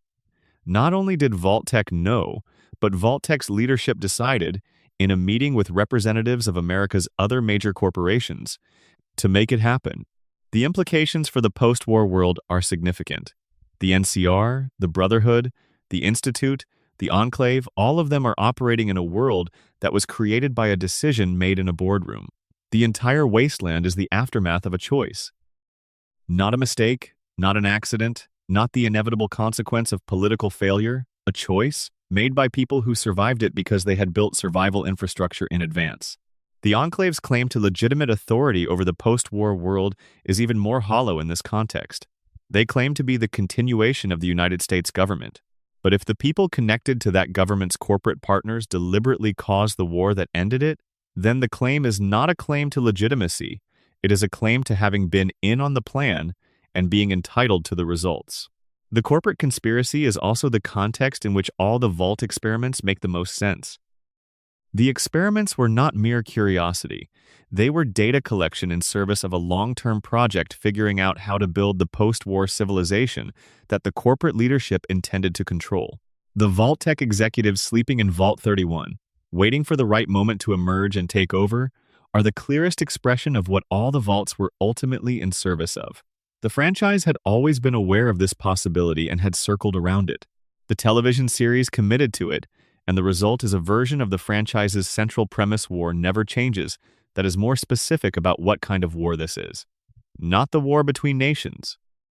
The war between the people with enough resources to survive anything and everyone else. Closing. What the Wasteland teaches. There is a reason people return to these games. Not just to play them, though they are genuinely enjoyable to play, but to think about them. To theorize, to speculate, to read the wikis and the fan analyses and the developer interviews, to carry the questions around with them. The Fallout franchise is the most sustained examination in popular entertainment of what it means to inherit a disaster. Not the disaster itself. The bombs fall in the opening moments of every game and are never in doubt but the inheritance. The 200 years. The accumulated consequences of choices that nobody alive today made, playing out through institutions and environments and individual lives, still shaping everything. We live in a world that is the consequence of choices we did not make. We inherit infrastructure and ideology and environmental conditions and political systems that were built by people who made decisions without fully understanding what those decisions would produce. We are always, in some sense, living in the aftermath of choices that preceded us, and we are always making choices that will constitute the aftermath for the people who come after us. Fallout takes this situation and makes it literal. The wasteland is the actual consequence of actual choices, visible and inhabitable and navigable. The vaults are the literal architecture of a civilization's self-deception. The ghouls are the literal presence of people who were there when it happened. The factions are the literal continuation of pre-war institutional logics into the post-war world, still competing, still claiming authority, still generating the same kinds of outcomes from the same kinds of premises. And in every game you are placed in the middle of this and asked, what do you do? The answer is never simple, and the games do not pretend it is. You make choices that have consequences that have further consequences. You build relationships with people who have their own histories and their own constraints. You pick factions or don't. You choose your priorities. You live with the results. The mysteries we explored tonight are not peripheral to this. The question of who fired first is a question about accountability and the limits of institutional blame. The Vault experiments are a question about what institutions do when they prioritize their own agendas over the welfare of the people they nominally serve. The FEV is a question about what technology does when wisdom cannot keep pace with capability. The synths are a question about what we owe to the consciousness we create. The ghouls are a question about what we owe to the people who carry the history of our catastrophes in their bodies for centuries. These are not abstract questions. They are the questions of anyone who inherits a world they did not make and has to decide what to do with what they find there. The wasteland is very good at asking them. The games do not provide the answers, they provide the conditions in which you have to answer them yourself, with all available information, knowing that the information is incomplete and the consequences are real. Sleep well. The questions will still be there in the morning. The wasteland is patient, and so, quietly am I. Section 25. The last 100 things worth knowing. Because we set out to give you 100 mysteries, and the wasteland is not a place that leaves you short of material, let me offer the last stretch of quiet knowledge, the smaller things, the overlooked things, the ones that do not require their own section but deserve at least a moment's attention. The Ink Spots, whose songs are the most recognizable music in the franchise, were a real American vocal group that recorded from the 1930s through the 1950s. Their sound, that specific combination of formal crooning and warm vocal harmony, carries the emotional register of a particular kind of pre-war American optimism, the version that lived in the space between the Great Depression and the post-war prosperity. Using their recordings in Fallout is not arbitrary. It is choosing a sound that already carried the ghost of something that had ended. The Vault Boys' thumbs-up gesture, used throughout the franchise's interface and marketing materials, is based on a specific technique supposedly used by pilots to test for radiation. If you could not see your own thumb through your closed eyelid after a nuclear blast, the radiation levels were survivable. This may be folklore rather than fact, but its presence as the origin of the Vault Boys' signature gesture adds a layer to something that would otherwise be simply cheerful advertising. The super mutant behemoths encountered in Fallout 3 were once normal super mutants. They have been alive long enough, and the FEV continues to affect them long enough, that their bodies have continued to grow past the usual limits. The behemoths are what every super mutant is eventually heading toward: increasing size, decreasing cognition, a body that just keeps going while the mind inside it slowly loses its foothold. They are not a different kind of being. They are an older kind. The Pip-Boy was a real product sold by Vault-Tec before the war. It was marketed as a personal information management device. The name stands for Personal Information Processor. Pre-war models were issued to Vault dwellers as standard equipment. The ones found in the games are the 2000 series and 3000 series models, which are decades old by the time the player picks them up. Their durability across 2 centuries of use says something either about Vault-Tec's engineering quality or about the maintenance habits of successive owners. The USS Constitution, found in Fallout 4 on the roof of a tall building in the north of the Commonwealth, is crewed by Protectrons who believe they are still on a nautical mission. The ship was apparently attempting a transatlantic crossing by air using vertibird technology attached to its hull when it was shot down. The robots have been maintaining the ship and waiting for repairs for decades. Their navigation records, if you dig through them, show a destination of England and a mission that was interrupted before it could be completed. Whether there is anyone left in England to receive them is one of those questions the franchise wisely does not answer. The Hubologists in Fallout 2 are a clear Scientology parody, but their place in the Fallout universe is worth a moment's consideration. They believe in a spacefaring afterlife and have secured access to a functional spacecraft, one of the few in the post-war world as part of their religious mission. Their leadership is cynical about the theological content of their own doctrine, but the organization has maintained coherence and resources across the post-war decades because the promise of escape from the wasteland is one that does not require sophisticated theology to find compelling. The fact that their spacecraft works, more or less, is the punchline. The Hubologists, for all their charlatanry, achieved the material goal: access to functioning space technology that Mr. House is planning to spend 2 centuries working toward. They achieved it by accident, through the acquisition of a pre-war vehicle rather than the development of new technology. Whether this says anything about the relative efficiency of mystical versus rational approaches to long-term goals is an exercise the game leaves to the player. The glowing sea in Fallout 4 is the most heavily irradiated region in the Commonwealth, the direct impact zone of a nuclear warhead, still so radioactive 2 centuries later that most life cannot function inside it. It is one of the game's most visually distinctive locations. A pale, washed-out landscape where the usual wasteland color palette has been bleached out entirely, where the sky has a specific quality of diffused luminescence, where almost nothing moves. The communities that exist there are the children of Adam, specifically the members who have embraced radiation to the point where normal exposure is no longer threatening to them. The glowing sea is also where you find Virgil, the rogue Institute scientist who defected rather than continue the work. He could no longer reconcile with his conscience. He is living in a cave, in power armor that protects him from the radiation he cannot otherwise survive, doing research that no one will ever read and maintaining himself in a kind of self-imposed exile. His isolation is chosen but not quite voluntary. He cannot go back, and the surface is too dangerous, and his intelligence is too alive to stop working on problems even when there is no practical outlet for the solutions. Virgil is one of Fallout 4's quieter characters, and he carries one of its more complex emotional stories. He left the Institute because he could not accept what they were doing. He is alone because the wasteland that should be his alternative community does not have the conditions for the kind of intellectual life he needs. He has made a choice that was morally right and practically devastating, and he is living in the specific loneliness of someone who did the correct thing without knowing whether the correct thing would eventually be sustainable. Mama Murphy, in Sanctuary Hills, has precognitive abilities that are attributed in the game to heavy chem use, and possibly to some deeper connection to a consciousness outside normal human perception. The game is deliberately unclear about whether she is simply very intuitive and very chemically altered, or whether something more specific is happening. Her predictions are accurate in ways that pure intuition cannot fully account for. The game leaves the question open, and Murphy herself does not particularly care about resolving it.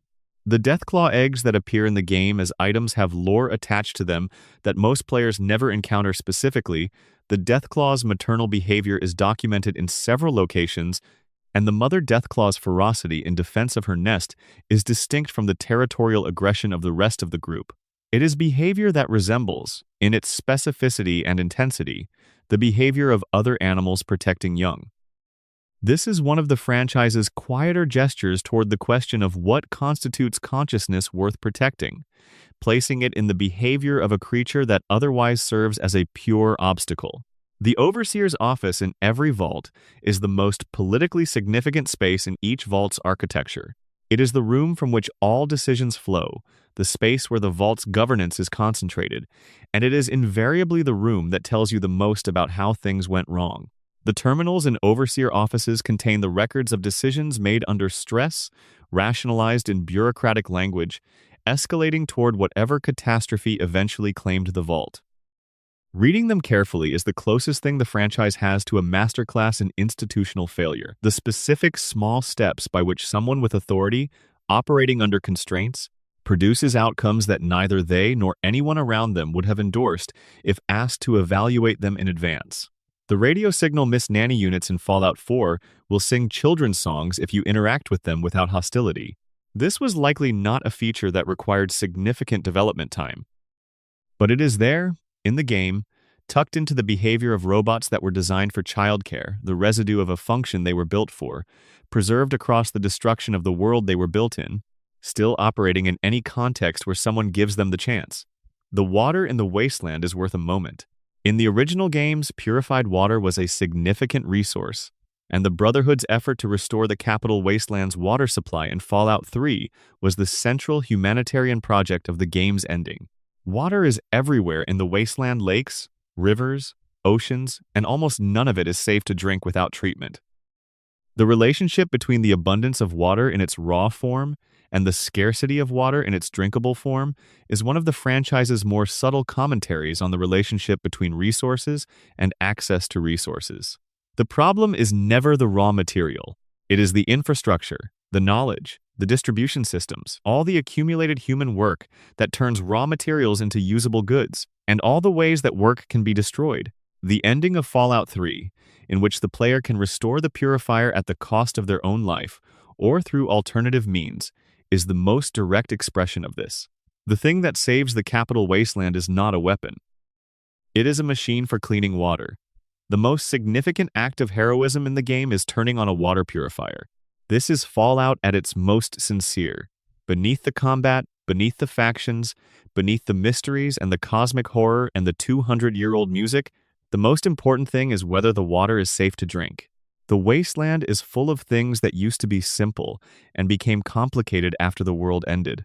Clean water, safe shelter, the ability to trust a stranger, the knowledge of who is a person and who only looks like one. The question of who has the right to decide what happens to everyone else. The question of whether the past is something you serve or something you carry. Every player who picks up a Fallout game is walking into those questions.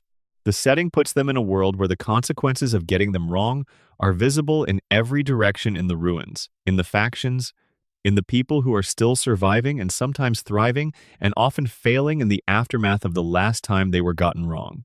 The questions will outlast the games. They are not unique to the wasteland. They are the questions that anyone living in any civilization that contains within it the seeds of its own destruction has always had to ask. The stars overhead are patient. They have been watching for a long time. They will watch for a long time more. Whatever you chose tonight, whoever you decided to be in the wasteland, whatever mysteries you carried with you through the dark, I hope the carrying was worth it. I hope the questions kept you company in the way that only the right questions can. Sleep, the wasteland keeps, and I will be here when you come back.